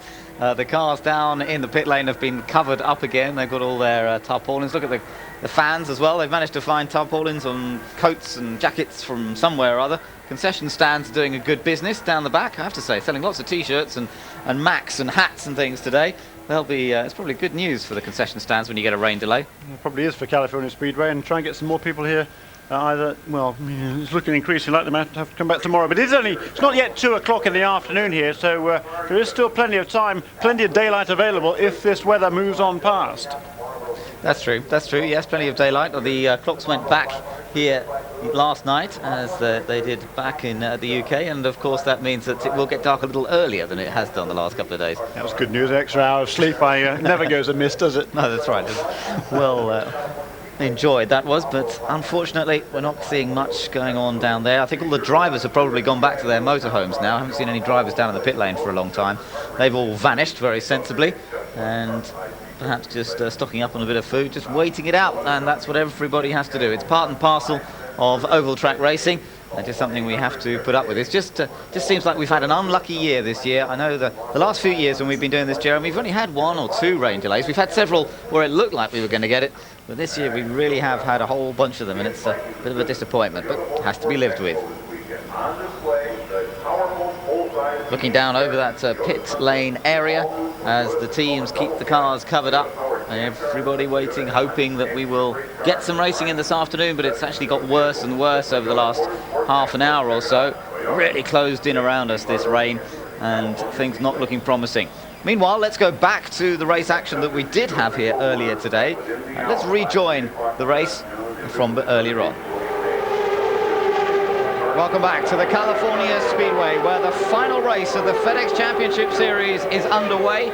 15 laps have been completed, and Gilles de Ferran, the championship leader, the man who started from pole position here, is our current race leader, chased by his teammate Elio Castroneves. And as you said, Jeremy, just a few moments ago, they seem to have settled down a little bit. They're not passing and repassing each other quite so often. No, they're not, but the pace has picked up again. The last couple of laps, de Ferran has upped the pace. Last time around 230 miles an hour, this time 232, 31.4 the lap speed. And I think they're beginning to get the draft from the tail end car of Shinji Nakano. He's about 100 yards ahead of the two Penske cars at the moment, but even at that distance, at these speeds, you get quite an advantage from getting in behind them. The air is already moving along in trailing the car in front of them, and that helps you pick up speed when you're following. That is the case now for Gilles de Ferran. Of the other championship contenders, news for Paul Tracy. He's moved up to 7th place, so he's gained a couple of places in the last few laps, up into 7th. His teammate Dario Franchitti, meanwhile, is still in 3rd, so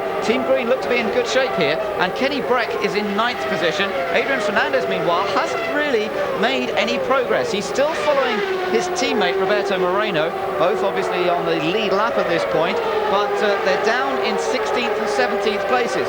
I would imagine that's partly strategy. They started quite a long way back. They don't want to burn off too much fuel trying to get near the front. I think they're just going to try and conserve fuel a little bit in the early part of the race, work together, and that could well benefit them come the later stages. Again, the two Team Penske teammates passing and repassing one another as they begin to deal with the traffic. That's Alex Barron now that they're coming up to pass. Oh, and on both sides they go past Alex Barron. Yeah, these Penske cars, they are working sensationally well. They have done all weekend.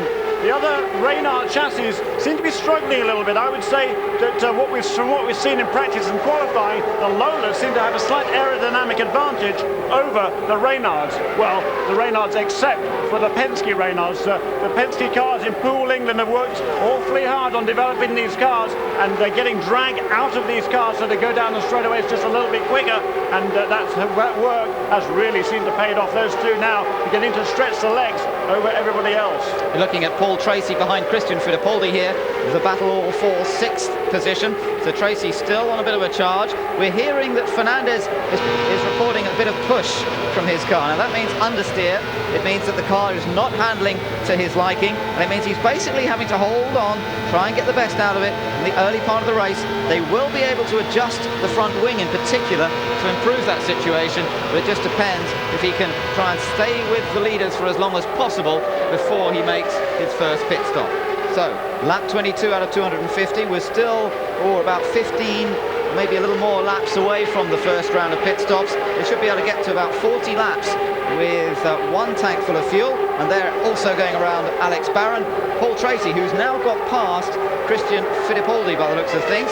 Kenny Breck in there as well, and he might pick up the tow nicely to also allow him to get past Christian Fittipaldi. It's just right on board with Jimmy Vasser.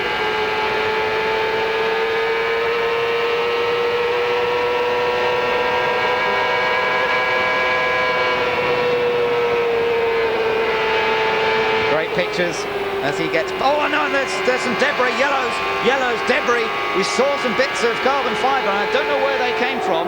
Oh, and somebody's in the wall up out of turn number 4. Oh, it's Cristiano D'Amato, the big crash coming off turn 4. And he was running in, where was he? He was running in 12th place there, and D'Amato's day ends early. Not quite sure whether maybe he hit some debris there, or whether he was the debris, I don't know. No, I'm not sure what came first in that situation.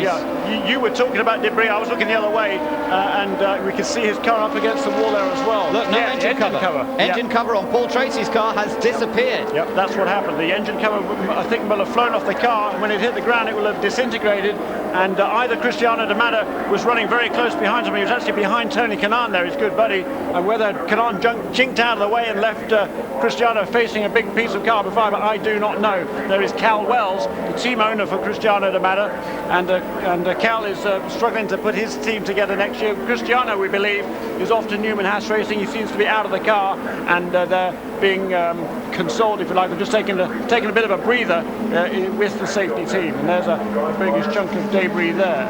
Yeah, that's right. But as you say, it looks as though it was the engine cover from Tracy's car that initiated that. It's going very slowly, is Paul Tracy. Yeah, he is. I wonder whether we've seen a few problems this year with engines coming off Honda cars, and the reason the engine covers have come off is because the plenum chamber on top of the engine has blown right off the top of it and taken the engine cover with it. We've seen it twice in the Penske cars. I'm not going to say that's definitely the cause here, but clearly there's some fairly major problem, and here we are on board with Cristiano. We're coming now into turn 3. Let's watch this one. Bit of debris. Oh, look at that. Took out the right front suspension. Broke the right front suspension. I tell you what, that wasn't just a piece of engine cover. And here's a replay. Bang! The engine blew. And no question about that in my mind at this stage. The engine blew. The whole plenum came off. Huge chunks of the plenum chamber, I think, were left lying in the road. Cristiano was unlucky enough to run over a bit there, bit of debris there, a bigger piece there. It ripped off that right front suspension. You can see the push rod there on the front suspension completely broken by that impact, and then he is just a passenger at that stage at 240 miles an hour. That's going to be pretty scary. That was horrible, wasn't it? That one of the worst nightmares for a driver, to come across debris like that, have nothing they can do about it at that sort of speed. You cannot avoid it, straight into it, and just destroying that right front tracking arm, and that put D'Amato into the wall. Thankfully, he has got out of the car. It looks as though he is okay. But this is the end of the championship for Paul Tracy. We're down to 3 now, Jeremy. 1 has gone already. Tracy, who has had a great season, 1 or 2 mistakes along the way, but also some tremendous drives. Particularly one I remember is that one at Road America earlier this year. But it's all over now for Paul Tracy for another season.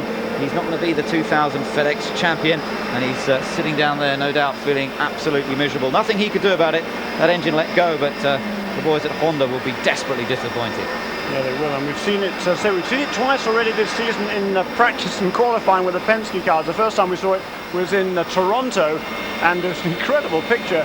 All of a sudden, there's this whole complete plenum chamber, which is on the top of the engine, and it's all pressurized in there with the turbocharged engine. The top end of the engine is pressurized, and literally it just blew the whole top off the engine, and the whole plenum came off right off the car, went straight through the engine cover and landed up in the middle of the road in one piece. That's an incredible sight, and it happened again, I think, also to Castroneves in Houston. Houston, was it? Yeah, it was. won the last couple of races, certainly. And but we haven't seen it on a super speedway track. We certainly don't want it on a super speedway track. However, pit stops. Pit stops, first round of pit stops. Good opportunity for everybody to come in. De Ferran, therefore, leads them into, in fact, it's Castroneves, leads them into the pits. De Ferran follows him in second, Franchitti in third, and this is where the boys down in the pit lane will have their influence on the outcome of the championship and the outcome of this afternoon's race. Let's see who has the edge. It looks as though the Penske's playing it fairly safe with their speed limits, are determined not to break the speed limit, and Franchitti goes right down to the end of the pits for his pit box. They're good long pit boxes here, so there's not too much danger coming to a stop. Fernandez having fuel only. Now that's interesting. Fernandez taking advantage of this stop to put only fuel on board, no tyres. Good stop for De Ferran. Slow stop for Castroneves. Castroneves has stalled it. Stalled ended for Castroneves. Eventually he gets going, and now he's out. And it looks as though Montoya has taken the edge there. I think Montoya has come out in front. Franchitti also very, very quick coming out onto the track, but I think Montoya got out ahead of him, and Andretti also came out very quickly. Simon Hodgson's crew there, once again, tremendous service for Target Chip Ganassi Racing, and it looks like, as you say, Juan Montoya is out in the front of this field. So Montoya exits the pits in front as De Ferran drops a few places, but still very much with the leaders. Well, we're back to live coverage now from the California Speedway. That was earlier on when we had some dry track to enjoy. Unfortunately, that hasn't been for quite a long time because the rain came in after 33 laps. That was just after that round of pit stops. And since then, of course, the cars have been brought into the pit lane, covered up, and they're down in the pit lane. The pit crews getting together, having a chat, and there's not much else they can do, really. Look at all from the different pit crews there, getting together, comparing notes, and the odd joke here and there. It's good to see. There's a lot of camaraderie in this series, a very close-knit group of people up and down the pit lane, and that's really one of the attractions, certainly as far as I'm concerned. Great fun all the way up and down the pits. Well, let's just hope we can get some more racing underway. Prospects not looking too good at the moment, I have to say. The rain has really crazy. Back at the California Speedway, and the only cars out there are the pace cars, the trucks that take the drivers round at the parade to start things off. As many cars as they can get out there just to try and give a bit of heat in the tarmac and hopefully help it dry up. But I tell you what, the rain is so set in now that it's not looking very promising. Just a reminder on the championship positions at the moment. Gilles de Ferran, Adrian Fernandez and Kenny Breck are the three drivers that could still win the title. Paul Tracy could have done, but his engine blew in that first segment of this race, so he's out of the equation. Kenny Breck has to win the race and look for bad luck for the others for him to win the championship. So most likely it's going to come down to a battle between De Ferran and Fernandez, and it's good to see the cameramen there are still enjoying themselves despite the weather conditions. There's some previous points chases here. 1992, there were three drivers in contention going to the final race, and again, never better than this race here, with four contenders coming in here to this final race. Just 20 points covering those top four, and quite remarkable. Top five as it was coming into what. 22 points coming top five coming into the weekend, and then Moreno was eliminated yesterday because he did not claim the extra point for the pole. Also, of course, as you said, Ben, Paul Tracy now out of the reckoning, and also Kenny Breck, if he's going to win this championship, he has not only to win the race, but he has now also to lead most laps as well. Yeah, that's going to be a tall order, isn't it? Because in that first segment he was going okay, but not that brilliantly. Looking at the number of points that the drivers in contention have scored on the ovals, and you can see that it favours Fernandez, who's had a win and has scored 59 points. De Ferran also has had a win on the oval, but that was at Nazareth, really quite different type of oval. Tracy has scored 46 points. He is out of it, as we know. Kenny Breck's done well, though. He scored 53 points on the ovals. Yeah, and he's certainly been very, very competitive on these sorts of tracks. And Motegi, he could well have been in contention there until he stalled the engine during a regular pit stop. And certainly that cost him any chance of a win there. And let me tell you now, the rain is coming down a lot harder. This is by far the hardest rain we have had all day long. And it's not looking at all bright off to the west, which is where the weather is coming from, and just getting harder and harder. But look at that rundown of winners this year. Yeah, so many different winners this year, 10 different winners, and a lot of different ones to start off the year. It was a long time before we got a repeat winner. Yeah, it was 7 different winners, I think, in the first 7 races. Just Paul Tracy, he's the only guy to have won consecutive races out of 19 events we've had so far. and we are rather hoping in many ways that there will be an 11th different winner in the season when we finally get this California 500 event back underway. Yes, that would be fun to see, but as you say, the rain is really falling down heavily now, and this does seem to me that it's going to be very difficult to get the race underway with these conditions sticking around, and it does look as though they're going to for at least the rest of the afternoon. So not a good day here in California. That's the view down into the pit lane area. In fact, many of the cars some of the cars have been pushed away. Some of them are still undercover there in the pit lane, haven't been pushed back to their paddock area yet. The jet dryers are on the circuit. Doesn't seem to be an awful lot of point at the moment because it's raining so hard that any drying that they are doing is immediately being made wet once again. But as you said, Jeremy, at least it keeps a little bit of heat in the tarmac. Yeah, the cars they are actually all still on pit lane. I think under the rules actually they have to stay on the pit lane until the race is called for the day. They're all under either their own little awnings or under their own just car covers there. And some with both car covers and awnings, whatever it is. Any way to keep these cars dry. But they will not be pushed back into the garage area until the call comes from race control that we are done for the day, and don't expect that for a little while yet. No, I think they'll always try and hold on. You never know what's going to happen, and behind this bank of cloud that we're in now, who knows? Just behind it there might be some blue sky and sunshine. Yeah, having said that, you know, when we've got this amount of water on the track, it's going to take a best part of a couple of hours to dry the track out. And where are we now? It's just a little bit after 2 o'clock. A couple of hours, that's going to take us to 4 o'clock, and with the clocks moving back last night, it's going to get dark here, well, not much after 6 o'clock, so we probably wouldn't be able to run much further than 5:30 or so. So having said that, maybe in the next 15-20 minutes, if he doesn't see some kind of improvement, I wouldn't be surprised to hear that Kurt Russell, the chief steward of CART, will be calling it a day for this afternoon, and they will just reconvene tomorrow morning. I believe the weather forecast was a little bit brighter for tomorrow. Yeah, I think it was. The weather forecast I saw was that Monday would be, there might be a bit of cloud around, but there'd also be some sunshine. So I don't think we're expecting much rain on Monday, and that means that it might be an early start for the teams to try and get the race underway on Monday morning instead of being able to run it here on Sunday afternoon. The clouds surrounding us, and in fact the wind has dropped quite considerably over the last 20 minutes, so that means that the rain is coming vertically down and not blowing over at all, and so we are set, I think, for a very wet and miserable afternoon here at the California Speedway, and no more racing it looks like. But let's not give up just yet. I'm glad to see you've got your umbrella with you, Jeremy. That was you certainly expected the wet rain. Well, I was hoping, generally speaking, when I don't bring an umbrella, it rains. So I was rather hoping that when I do bring an umbrella, it wouldn't rain. That certainly was the case on Friday, because it was tipping down pretty heavily when I left home on Friday morning. I thought I brought the brolly then, and that worked. By the time I got here, it had stopped raining, and it stayed dry the rest of the day. And I was just left carrying an umbrella around with me all day. So I figured it might work again this afternoon. Well, didn't, unfortunately, but nice try. Give me credit for trying. Absolutely, good try. We applaud your efforts indeed, but it's a shame it hasn't quite worked today.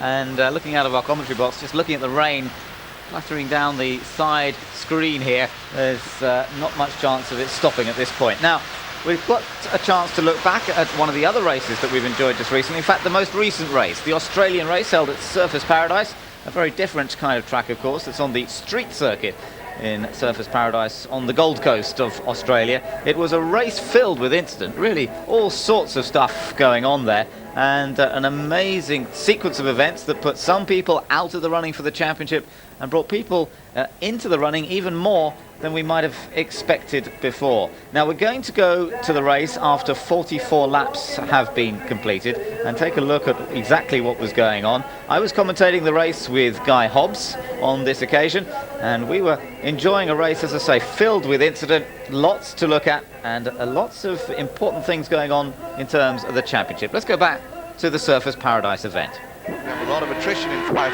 milers. We now ride on board with Mark Blundell, who of course won at Fontana at the end of the 97 season, and we thought we were going to see great things from Pac West. Since then we haven't seen anything from Pac West. And of course Mark, not signed up for year 2001. I've heard he may possibly go racing the DTM series in Germany, but he said he would like to stay in America because he enjoys it so much over here and his kids like it over here. But he's also thrown out the possibility of going to be a test driver in Formula 1. Yep, still some possibilities for Mark Blundell.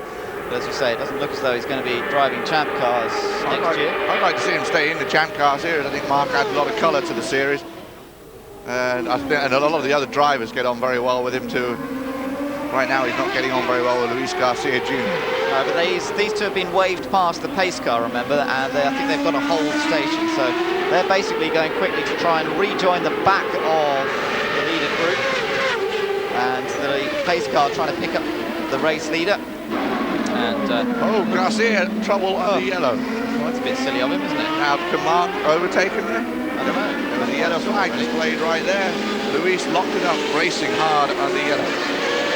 Now, looking at our race order at the moment, we were talking about Kenny Breck and Paul Tracy coming out first and second. Well, in fact, that is the case of the leaders, but some of the backmarkers decided to stay out. I say backmarkers, but some of them decided to stay out on the track, so that we can see there are a few cars ahead, in fact, of Kenny Breck as they come around behind the pace car.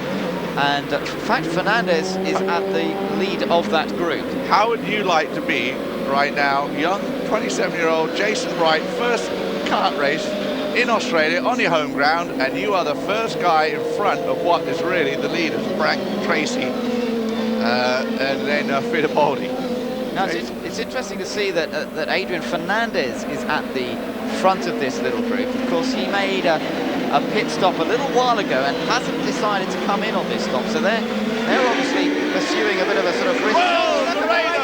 Moreno's lost it and hit the wall. Yellow, oh, Brack and Tracy. Brack, yeah, almost getting hit by somebody, and Moreno loses it coming out of that final corner. It's not the first time we've seen that here in Australia, but he has done a lot of damage to that car, and cold tyres catching Moreno out entirely as Jason Bright comes into the pits.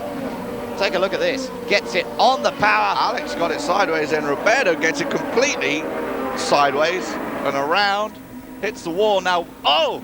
In the back here, there's trouble, but Breck and Tracy, did they make it through without hitting debris? They may have got away with it. I think Papis and Barron perhaps got into trouble there. There's Jason Bright. I think he got through there safely, or did he? I'm not sure quite what they're doing here.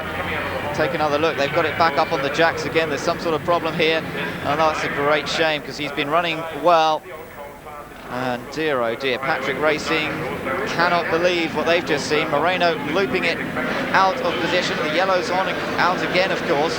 It's actually, this extended yellow will in fact help Adrian Fernandez. Yeah, maybe he can drag out that fuel. So now Adrian does become a factor in this race. Isn't that nice to hear the applause for the local man?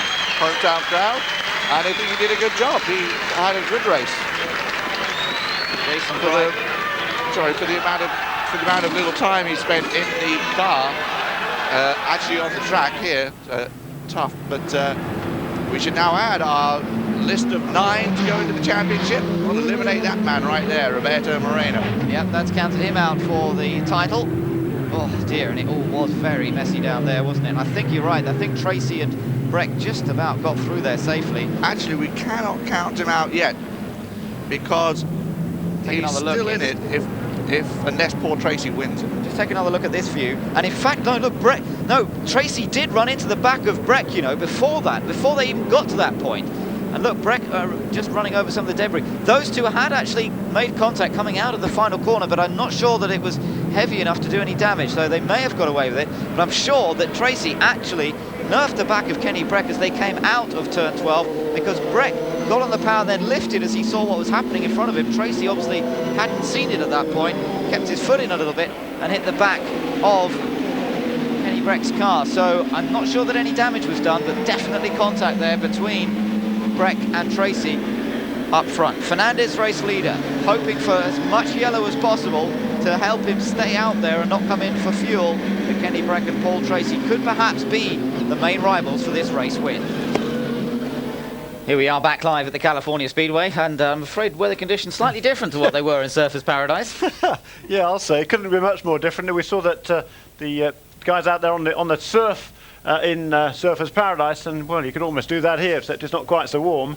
That's right, and yeah, you can almost do that on the track itself, couldn't you? It is miserable, it's wet, it's cloudy, it's grey, it's dark. It's not what you would expect for California. And actually all the trucks have come in off the track as well, so there's no track activity at all. No, so they've given up even trying to dry the track off a little bit, and it's not looking terribly promising at the moment.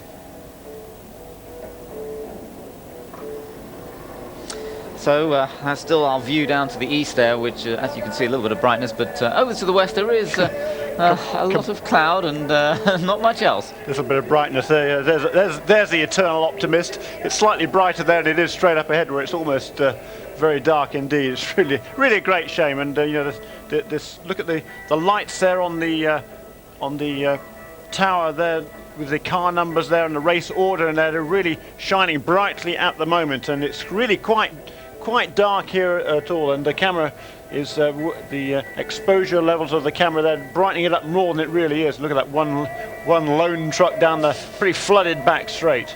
Yes, and so much water around that there's not really any point in sending any other cars out at this point. Now, we haven't heard anything officially yet as to what the story is in terms of, will they say, all right, it's all over.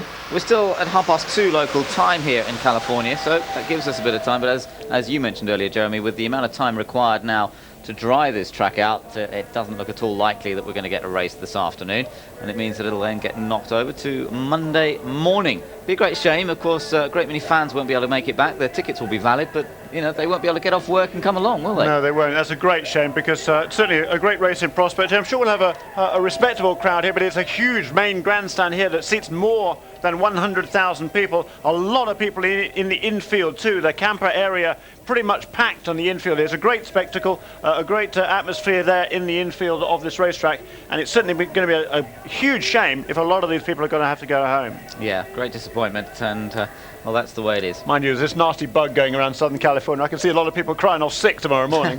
Yes, I can imagine that too. There might be an awful lot of people not making it into work tomorrow morning if they've got a chance to watch this championship decider, because it still promises to be a really spectacular race. Looking at the order as we had it at the end of lap number 33 on the big scoreboard here at the California Speedway. After 33 laps, the race was led by Juan Montoya, but at that stage the rain began, and I'm afraid it hasn't stopped ever since, and that was a good while ago now that the rain began to fall, just over 2 hours ago it was. Let's go back to the Australian race coverage now. 20 laps remain at Surfers Paradise in this 19th round of the FedEx Championship Series.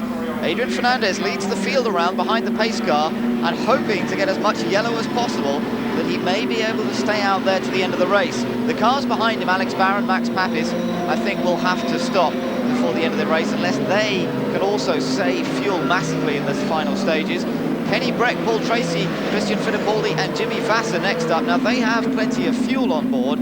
They'll be able to turn up the wick, and they may well be able to overtake anyway. Now, we saw the Australian driver, Jason Bright, get out of his car. Let's go and hear from him in the pit lane. It was just cold tyres, you know, everybody was sort of a little bit loose out of there, and Roberto unfortunately turned himself around, and he was basically heading right over the left-hand side, and I knew that he might bounce back out, but I thought if we both stay on it, we're going to get through. And I didn't expect Max to hit the brakes. I was too busy looking at Roberto, and I didn't realise Max has hit the brakes so hard. So it's disappointing for the guys here. You know, we've got a lot of support this weekend from Bud, Skilled, and Gillette, and you know, it's disappointing for De La Pena.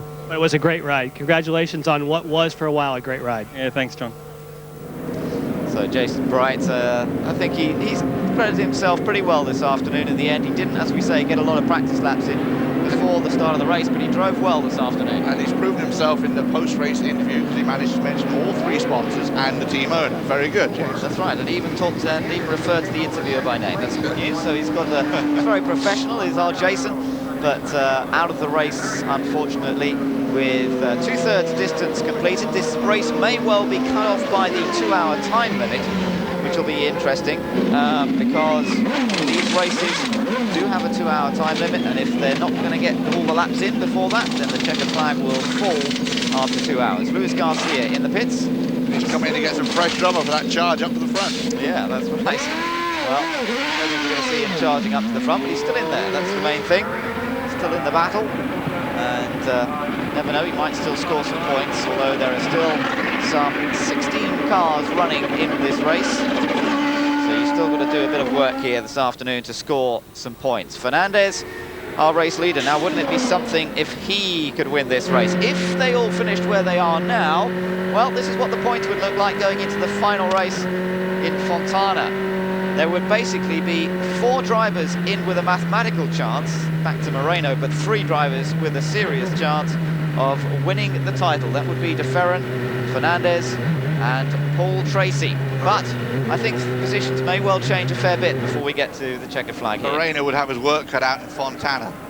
He'd have to get the pole, win the race and lead the most laps, which is very rarely done these days. Especially on that kind of track. Although we say that Dario Franchitti came in basically with that situation here last year and did it. Yep. This year his race very short. First turn chicane, got caught in an accident. Now, they are beginning to build themselves up for the restart. As we know, Fernandez, Barron and Papis will all be busily conserving fuel. I've no idea whether they can make it to the end on the amount of fuel in the car. There's the damage done to Jason Bright's car. That's front suspension damage. Let's hear from Roberto. I couldn't warm the tires up because to make to the end, we could have made it. Coming out of the corner, just the tires a bit too cold, lighten up when the turbo came in. I couldn't hold it.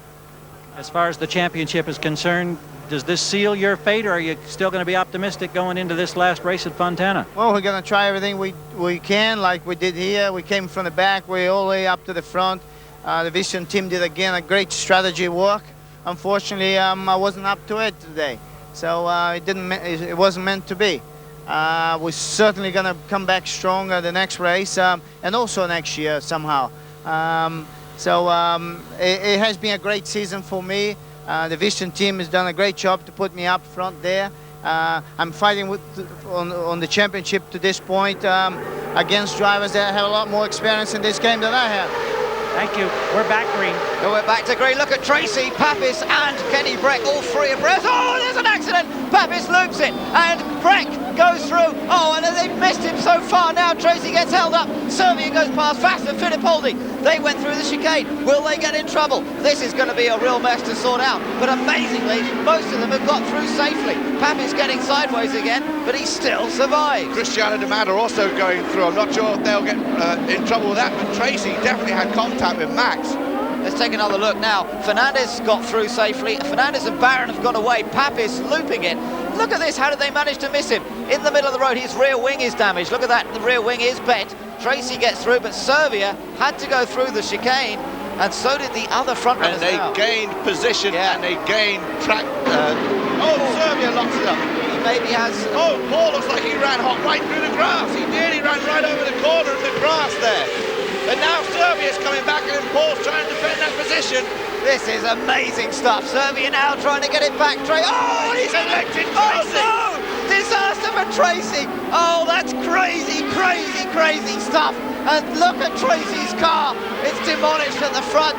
And now his championship, well, it's not over because he will still be the same as he was coming into this race, but he will still be 19 points behind Gilles de Ferran. And suddenly, after it looked like Tracy was going to come back in this race, it's all gone wrong again. And, well, look at Papis, he's trailing in. I cannot believe the dramas we've seen. But what was Servia thinking, that he should be battling Tracy so hard because he knows that Tracy's up there for that championship? He's come from the back. Yeah, that was outrageous of Servia at that point. Okay to battle, but at that point he was out of position there, and Tracy has every right to be disgusted with that one. Let's take another look, particularly as Servia had gained that ground by going through the chicane. This was the original incident when Papis went off, and this was how Servia got in position. Tracy was very sensible, kept out of the way of Papis. Look at Servia coming through the chicane. That was the only reason that Servia was in front of Tracy in the first place. And Jimmy Vassar was one of the other cars too, and that's what got Max backwards. Paul Tracy is what caused Max to turn. Yeah. And then amazingly though, Paul managed to stay out of this incident, only to get collected by Oriol Servia in a yellow car, who managed to pick up 3 positions by running through the chicane. Did you see how sensible Vassar and Fittipaldi were? They slowed down through that runoff to not gain any positions and to stay legal. As you look at this again, I hadn't realised Tracy had hit Papis initially there, and he must have hit him pretty hard. although it didn't look to have damaged his car. Now it was, well, it wasn't Fittipaldi, it was certainly Vassar backed right off going through that chicane because he wanted to stay out of trouble. It leaves Fernandez up front and Alex Barron in second. They were well out of it. But let's take another look at this incident. Servia was no way he was going to get past what was he thinking by running over that curb? We talked about it, they've been talking about it all weekend, how you can't run over the curbs here with these new curbings because it launches the car. And Servia trying to run side by side, drives right over that curbing and it just launches it. Yeah, right into the side of Tracy. I think for a while there, coming down the previous straight, he still had a thought of getting back past Tracy, and then by the time he approached under braking, he was overcommitted, tried to get out of it by going over the curb, but just launched it. Take another look, another angle here. He tried to stay out of the way, but just going over that curb launched him into Tracy, and that was really outrageous that Servia was still trying at that point. He should have backed off and let Tracy take the line, and that could have wrecked Tracy's hopes for this year's championship. He's still in the hunt, but look at the reaction from Team Green. Barry Green turns his head away in disgust. Paul had done such a good job, and now, as a result of this, 5 of the top 6 in the points going into this race are not scoring points. So this is really going to help if Adrian Fernandez can pull it off. We heard his teammate, Roberto Moreno, say, I could have made it to the end, and he was on the same schedule as Adrian. So maybe Adrian can, especially now with this another long yellow. Looks like Adrian will be able to make it to the end, and the only other guy that came into this is Kenny Brack. So those two are going to have a great battle for those valuable 20 points. Let's not forget that Alex Barron running in second there, Guy. This could be his best ever result if he can hold it there, and presumably he's going to be okay on fuel, particularly with this much yellow. They will be going to the 2-hour limit, and that... and they're not going to go the whole distance, so it's certainly going to help because the 2-hour limit's now going to kick in before that distance. Yep, so they'll be fine on fuel, and Alex Barron here could be on for his best ever Champ Car result, and that would be great. He's a very likeable young man, quite a quiet, reserved young man. Doesn't really sort of shout about his talent or his abilities. Perhaps he doesn't do it quite enough, but he's certainly done a good job driving for Dale Coyne Racing the latter part of this year. And I think it would be Dale Coyne's best ever result too in the Kart FedEx Series. Yeah, I think that's true. I think they've had a 3rd place in the past. In fact, in the days when Roberto was driving for them, but I'm not sure they've ever had a 2nd place, so that could be quite something. But don't forget that Kenny Brack is still behind them, still with plenty of fuel, very quick here. Don't forget also that Fittipaldi and Vassar, they're down in 5th and 6th places, but they've been very quick all afternoon. And these guys, although they're there, they haven't been as fast. Fernandez, Barron, they've not been as quick over a lap as the guys that are behind them. And overtaking is possible, although perhaps if you asked Oriol Servia, he would say that overtaking's possible in a few places that really most others would say it wasn't. Actually, at this point, Vassar needs to win, Elio Castroneves needs to win to stay in the championship too, so it could in fact come down to just 3 in the last race in Fontana, the top 3, DeFran, Tracy and Moreno. And we talked about mathematically and realistically, those are the realistic ones coming into this thing, but amazing, we could get the top 9 not scoring points here before this thing's over. It's remarkable, isn't it? It just is astonishing, the number of cars that have gone out of this race, the Challengers, and just never seen anything quite like it, I don't think, as everybody seems determined not to win the 2000 championship.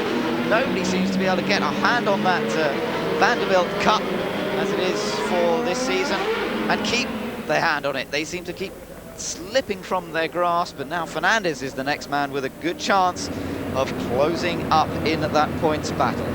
Let's go down to the pits. Well, I mean, you know, a restart, tough place to pass, and I think Paul and Max might have gotten together to start it all, and you know, I don't know what exactly happened after that, but you know, Servia certainly finished him off. Tough day, you know, just really fighting an uphill battle. We had something go wrong with the throttle cable earlier on, and that put him off the track and out of the lead, and then it's been a fight all the way back, and I think it would have been it's too bad. We would have made some good points and still been in a strong position going into Fontana in a couple of weeks. Not out of it yet, but you know, obviously it's made it a lot harder. But the way this race went, you must still have some hope for Fontana, because now we know anything truly can happen. Oh, let me tell you, never count Team Cool Green out. We got one race, we got a bunch of points there, and you know, our cars are very fast there. So we'll be back a couple of weeks fighting hard. Thank you, Gary. Gary? So Barry Green, certainly a little bit diplomatic. Let's hear from Max Papis now. Here's another incident when it looks like you've got an opportunity for one of your best finishes. Do you have any idea what happened when you got hit from behind? Not really. No. This year, you know, it's really tough for the Miller guys. We've been doing a very good job today. The car was running very well. You know, was good enough to finish in the top 2 or 3. But looks like this year there is something bad. I don't know. Everything wrong can happen. It happened to us there. Well, hopefully, one race to go. It'll somehow get better. He won the season opener. Maybe he wins the season ender. Well, that would be good news for him, especially with the $1 million on offer to the winner. And now we're just hearing, now who's that, Sevilla? Apparently they see him as being put behind Cristiano D'Amata because he did run through that chicane. I'm surprised that Oriol Servia survived that wreck. Yeah, it's amazing. But yeah, Sevilla's being put back behind D'Amata. That puts Sevilla back down into and Jimmy gets position, to go. Jimmy gets to go by him as well. And there you see Cristiano D'Amata. Yeah, so that will put him back down into, in fact, it will be 7th place. So Sevilla back down into 7th position, and we'll have to start the race from that point. And I think that's only fair. He definitely gained some ground through that chicane, and of course then was responsible for Tracy, taking Tracy out. That was the initial accident, Tracy hitting the back of Papis, but look at the front of Tracy's car. He seemed to have got away with that. Papis then spinning across in front of everybody, hits the wall with the rear wing, smashes the rear wing and rear suspension, which effectively puts him out. Tracy trying to get around him, and then down the inside, hurdling came Oriol Servia. And meanwhile, this is the view again from onboard Adrian Fernandez, who was clear of all the drama, just about. We're seeing a lot of action out the back of Adrian Fernandez's car the last couple of laps. Max, of course, had a horrible day. Stop-and-go penalty, contact earlier, and now that contact. Tough day for him, and as we mentioned, since Miami, where he scored 20 points, in the following 17 races, he only scored a total of 67 points, and again, won't score any points here. And yet his teammate, Kenny Breck, is doing so well. He's at a top second-place finish, is a top finish for him for the year, looking for his first win, and it could come today if he can get around Alex Barron and be a bit of a battle for Fernandez. Now, we know that fuel's not going to be a problem at this point. And of course Kenny will be able to run at full rich. Here's another look at Max's incident with Paul.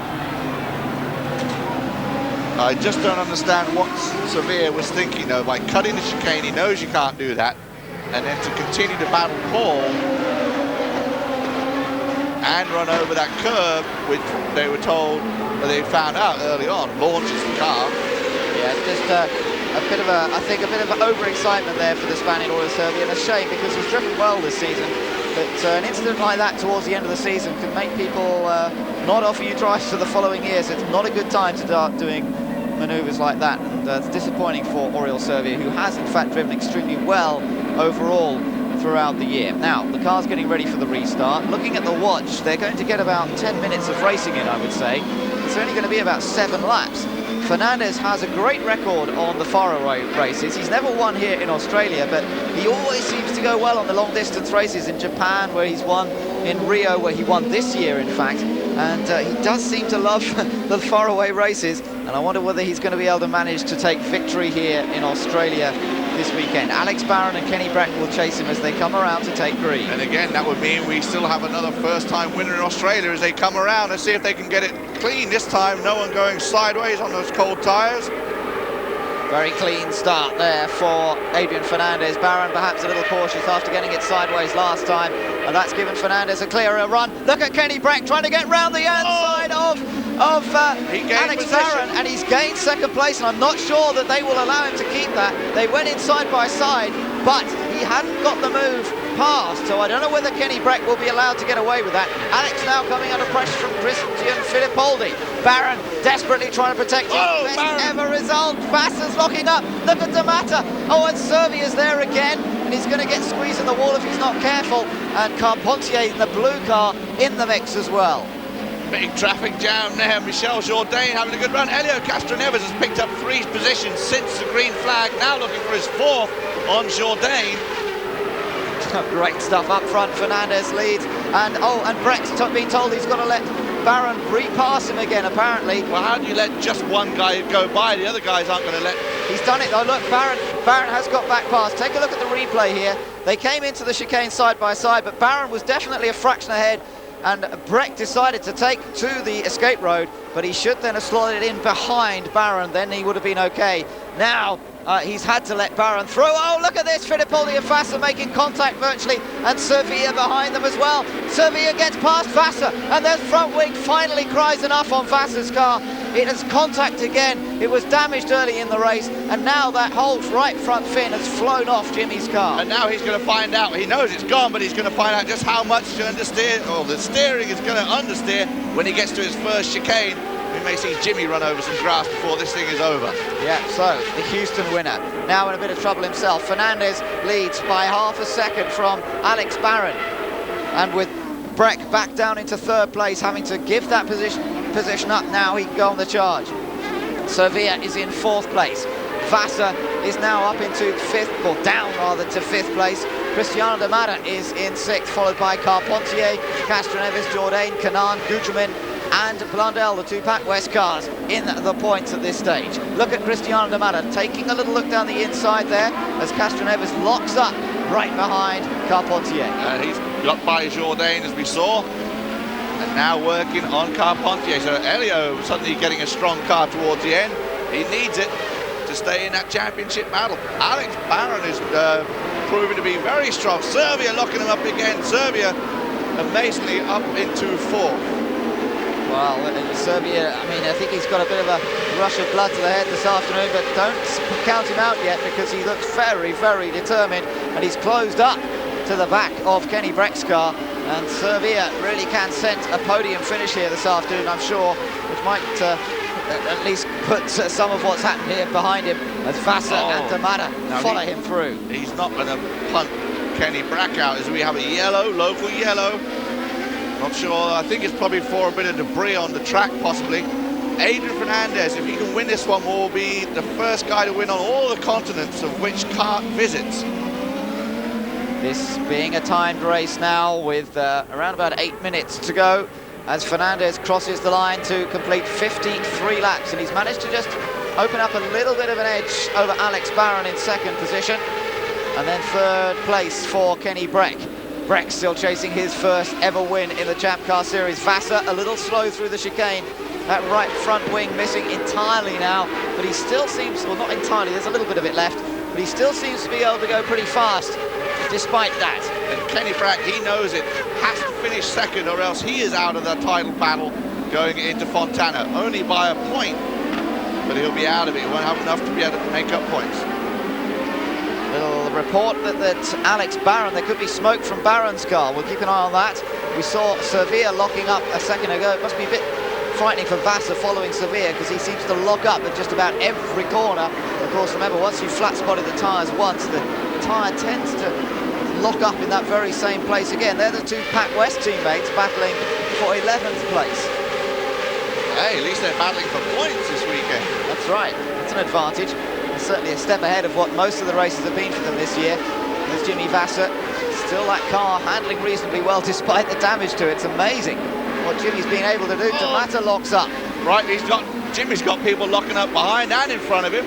Smoke everywhere, and he's one that hasn't got the right front wing. It's amazing, isn't it? I don't know how he's holding on to it at the moment. Take another look at when Sevilla got past Jimmy, and Jimmy just look at that wing flying up in the air as well. Don't know whether it landed on anybody, no. It looked like it caught Jimmy's helmet too. I think Castroneves must have almost run over it, because he was right there where it landed, but I think he got away with it. Barron slows down. Barron out of fuel. Barron in trouble. Well, it might not be fuel. We heard there was smoke from the back of his car, Guy, a few moments ago, and it looked a bit more instantaneous than a running out of fuel. Oh, and it's looped round. I think that the engine's failed and it's locked up or something, or has he tried to steer out of the way? I'm not sure. I think he's gone into the... They're going to try and get him moved so they don't have to go full course yellow. Oh yeah, he's driven across into the pit lane exit there. Stay out of the way, that's great. So hopefully we won't get any yellow. We'll continue. Kenny Breck moves up to second. That will give him enough points to stay in the championship battle. Well, how about that? Fernandez and Breck both will stay in the championship battle, but Fernandez is likely to really be the man to gain here this afternoon. He will close to within 6 points of Gilles de Ferran if he stays where he is right now. And 6 points, that's not a lot, and he loves the super speedways, does Adrian Fernandez, always goes well on them. So this title battle very, very much on as we head towards the last race, but who would have said it would be between de Ferran, Fernandez and Kenny Breck? Well, that really is quite something. And actually, if Jimmy can pick up one more spot, if he can get by Serbia, he stays in the battle because of the fact that Ferran has no points. Again, his work would be cut out for him in Fontana. He'd have to get pole, lead the most laps, and win the race if he can get up to third. So this is a vital time for Jimmy Vasser. A car that's damaged, trying to overtake in the closing laps of the Surfers Paradise race and try to hold a tentative grasp on the championship. Of course, oh, Sevilla's still locking up, isn't he? I really think he's really done a lot of damage to those front tyres now, Guy. All this talk of scenarios of staying in the championship, that, of course, Jimmy has to do that, and of course he still has to hope that the Ferran has no points when they go into Fontana. But at least you're going in with that little bit about, you know, came in here thinking that Gilles de Ferran was going to wrap it up, didn't he make it through the first turn? Yeah, and a Fontana on the super speedway, things could change in fractions of a second, as we always see so many place changes there anyway. Looking at what happened to Alex Barron, look for some smoke. We didn't even see any smoke. The thing just suddenly slowed down. And I don't know whether he shut the engine off, whether he heard something. It's no apparent smoke, but there's obviously a major failure there. And that's such a disappointment. Poor Alex Barron, heading for his best ever finish. And as you said earlier, the best finish for the team. And they really, you've got to feel for them because they did a great job here this afternoon. And that was a great heads-up move by Alex to pull it over to the pit lanes, keep the racing going. So, good move by him. We need... Oh, Jimmy has got by Sevilla. Yeah, he's got past Sevilla. Good point. He has moved up into third place. I don't know where that happened, but Jimmy Vasser has moved up into that all-important third place to keep his chances in the championship, at least mathematically, alive. Let's go down to the pits and hear from Alex Barron now. You have this motor problem.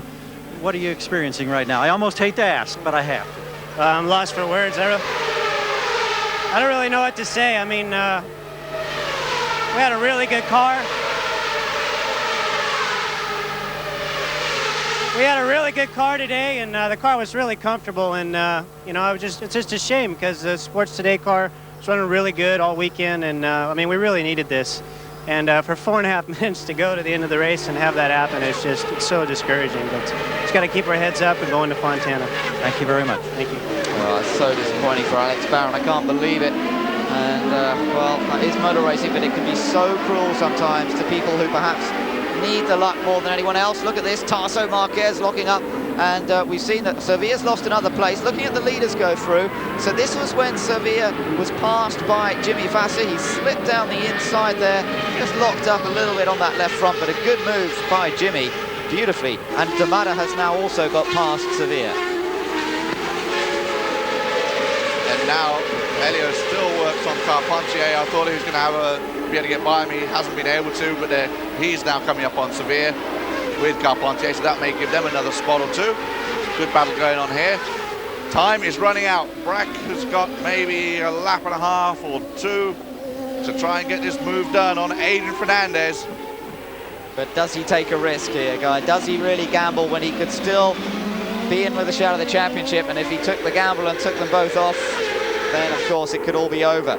So I think he's going to play it sensibly. And you said to me earlier on, I think during one of the breaks, wouldn't it be funny if Kenny Breck went into Fontana still with a chance of the championship?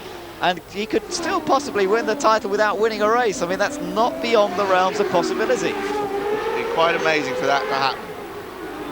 But stranger things have certainly happened. That would really make Michael Andretti unhappy, because having won the 40-odd race that he's won, he's only won one championship. Yeah, that would be ironic, wouldn't it? But you've got to be consistent, and Kenny has been very consistent all season long. It's just he hasn't quite had that lucky break to take his first victory as yet. but, well, you never know, it might come in the last race. Fernandez is our race leader by just 3/4 of a second from Kenny Breck. Jimmy Vasser up in 3rd. De Matter is 4th. Carpentier is now in 5th place. Sevilla's dropped back down further. He's now in 6th position. Castroneves is 7th. Michel Jourdain is in 8th place, ahead of fellow Mercedes runner Tony Kanaan in 9th. And then 2 more Mercedes runners, Gugelmin and Blundell, 10th and 11th. The final point scoring position going to Luis Garcia at the moment, so you see, it's worth him sticking at it. He's told you he's put those tyres on for that charge up to the points. That's right, well, he's in 12th place now. Marquez is 13th, and our final runner with his problems. And Fittipaldi, of course, went out. Now, I'm not quite sure exactly what happened to Fittipaldi. We never really saw what happened to him. Andretti went out with the engine failure. I'm not sure whether Christian got caught up in the accidents that occurred about the time that Papis went off. But Christian also out of the race, so disappointment for him as well. Tracy out, of course. Jason Bright out, Moreno, Andretti, Nakano, Tagliani, and onto the final lap goes Adrian Fernandez. And if he wins this race, if he takes the checkered flag at the end of this lap, he will have won on every continent that the champ cars go to, and that really is quite some amazing achievement for the Mexican drivers. Such a likable man, and he keeps his championship hopes well alive. You know what, coming into this, Adrian had scored points in 15 of the last 16 races, which is the most of anyone out there. He started in 17th position today. Here he is with a 3/4 of a lap to go, could pull off the win. You're going to see a very happy Adrian Fernandez. And of course, as far as the point, that will boost him up, and he will be just 6, as you mentioned, behind Gilles de Ferran going into Fontana. Wow, how about that?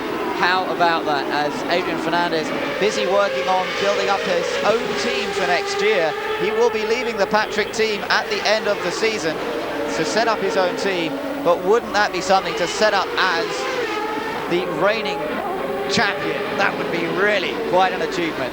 And Adrian with every possibility of doing that, because this is a great team that he's in at the moment for the super speedways. They come up with great setups. They have the fastest pit crew. In fact, his pit crew is leading the Craftsman Challenge at the moment. That means that they've been faster on their pit stops than any other pit crew throughout the whole season.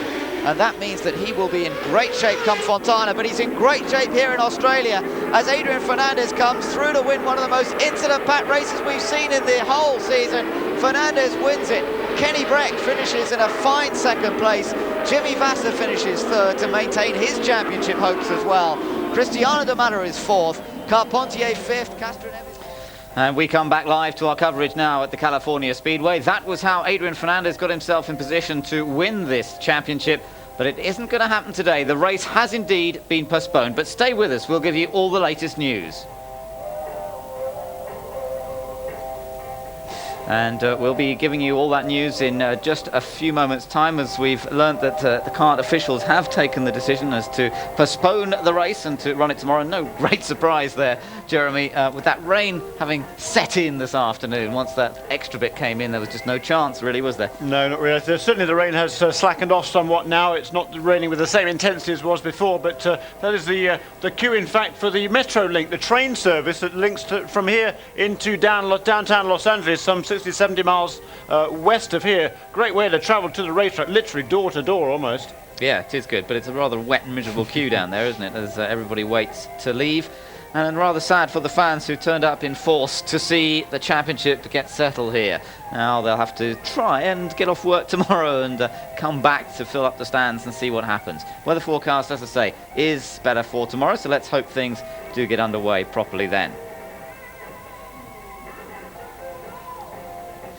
So as the train makes its way back to Los Angeles, the fans going home with the news that the race has been postponed. It's a rather sad end to the day here for the moment, but Hal Whiteford will tell us more from the official point of view as to what decisions have been taken regarding the running of the race on Monday morning. Let's hear from Hal Whiteford. Well, the decision has been made that we cannot get back out onto the track today because of the rain conditions. We've arranged to restart our race tomorrow at 10 a.m. That's, of course, West Coast time. And how do you go about that kind of decision making? I know it has to be complicated. Well, we try and coordinate that activity, of course, with our promoters so that we can announce it to the fans in time so that they can switch their plans for tomorrow to get as many of them back out here in the seats as possible. At this particular speedway, we had to take into consideration the trains that run people in and out of Los Angeles area, of course, TV, of course, the weather forecast for tomorrow to make sure that we can have the track ready to go again at 10 a.m. Well, that's the story then. That's the official word from Hal Whiteford, President of Racing Operations, that it will start at 10 o'clock tomorrow morning, and we will attempt to bring you coverage of the 500 and show you what happens when the championship gets sorted. I'm sorry we haven't been able to bring you the full story here today. We were all ready for it, all psyched up for the championship to be decided, but it's not going to happen on this occasion. Not today, at least. Let's just take a little look back over some of the highlights of what we did see here today, Jeremy. Yeah, that was the start with the pole sitter Gilles de Ferran jumping out to the lead. Juan Montoya screams down the inside. Castro Neves came around the outside, and here's the battle between the two Penske Reynards in the early stages of the race. The two of them went backwards and forwards, and meanwhile, just inside the top 10, the other two championship contenders, Kenny Brack and Paul Tracy, were dicing away. Perhaps not at quite the same pace, but they looked to be in fairly good shape in the early laps of the event, but it wasn't going to be for much longer for Paul Tracy in particular. The two leaders, meanwhile, got into lapping some of the back markers. Alex Barron, one of the first to be lapped by Gilles de Ferran and Helio Castroneves. But then it went wrong for Paul Tracy. Look at that, a major engine failure there. The whole plenum chamber on the engine just blows right out of the top. And here's the consequence of that. Some debris slammed into the right front corner. And look at Damata, takes his hands off the wheel as the impact with that heavy impact with the wall. It gave an opportunity for everyone else to make their first pit stop. Gilles de Ferran came in second place, came back out in fourth. Montoya was the main man to gain as he came out in front with Franchitti in second and Andretti up into third place. That's right, de Ferran there in fourth and still looking good for the championship, but Fernandez, good move, didn't change tyres, up inside the top 10. So that's the situation so far after 33 laps. Tomorrow the race will restart on lap number 34, and they will then try and complete all 250 laps to find a winner for this race and, of course, a winner for the championship. We are certainly looking forward to more great action from California.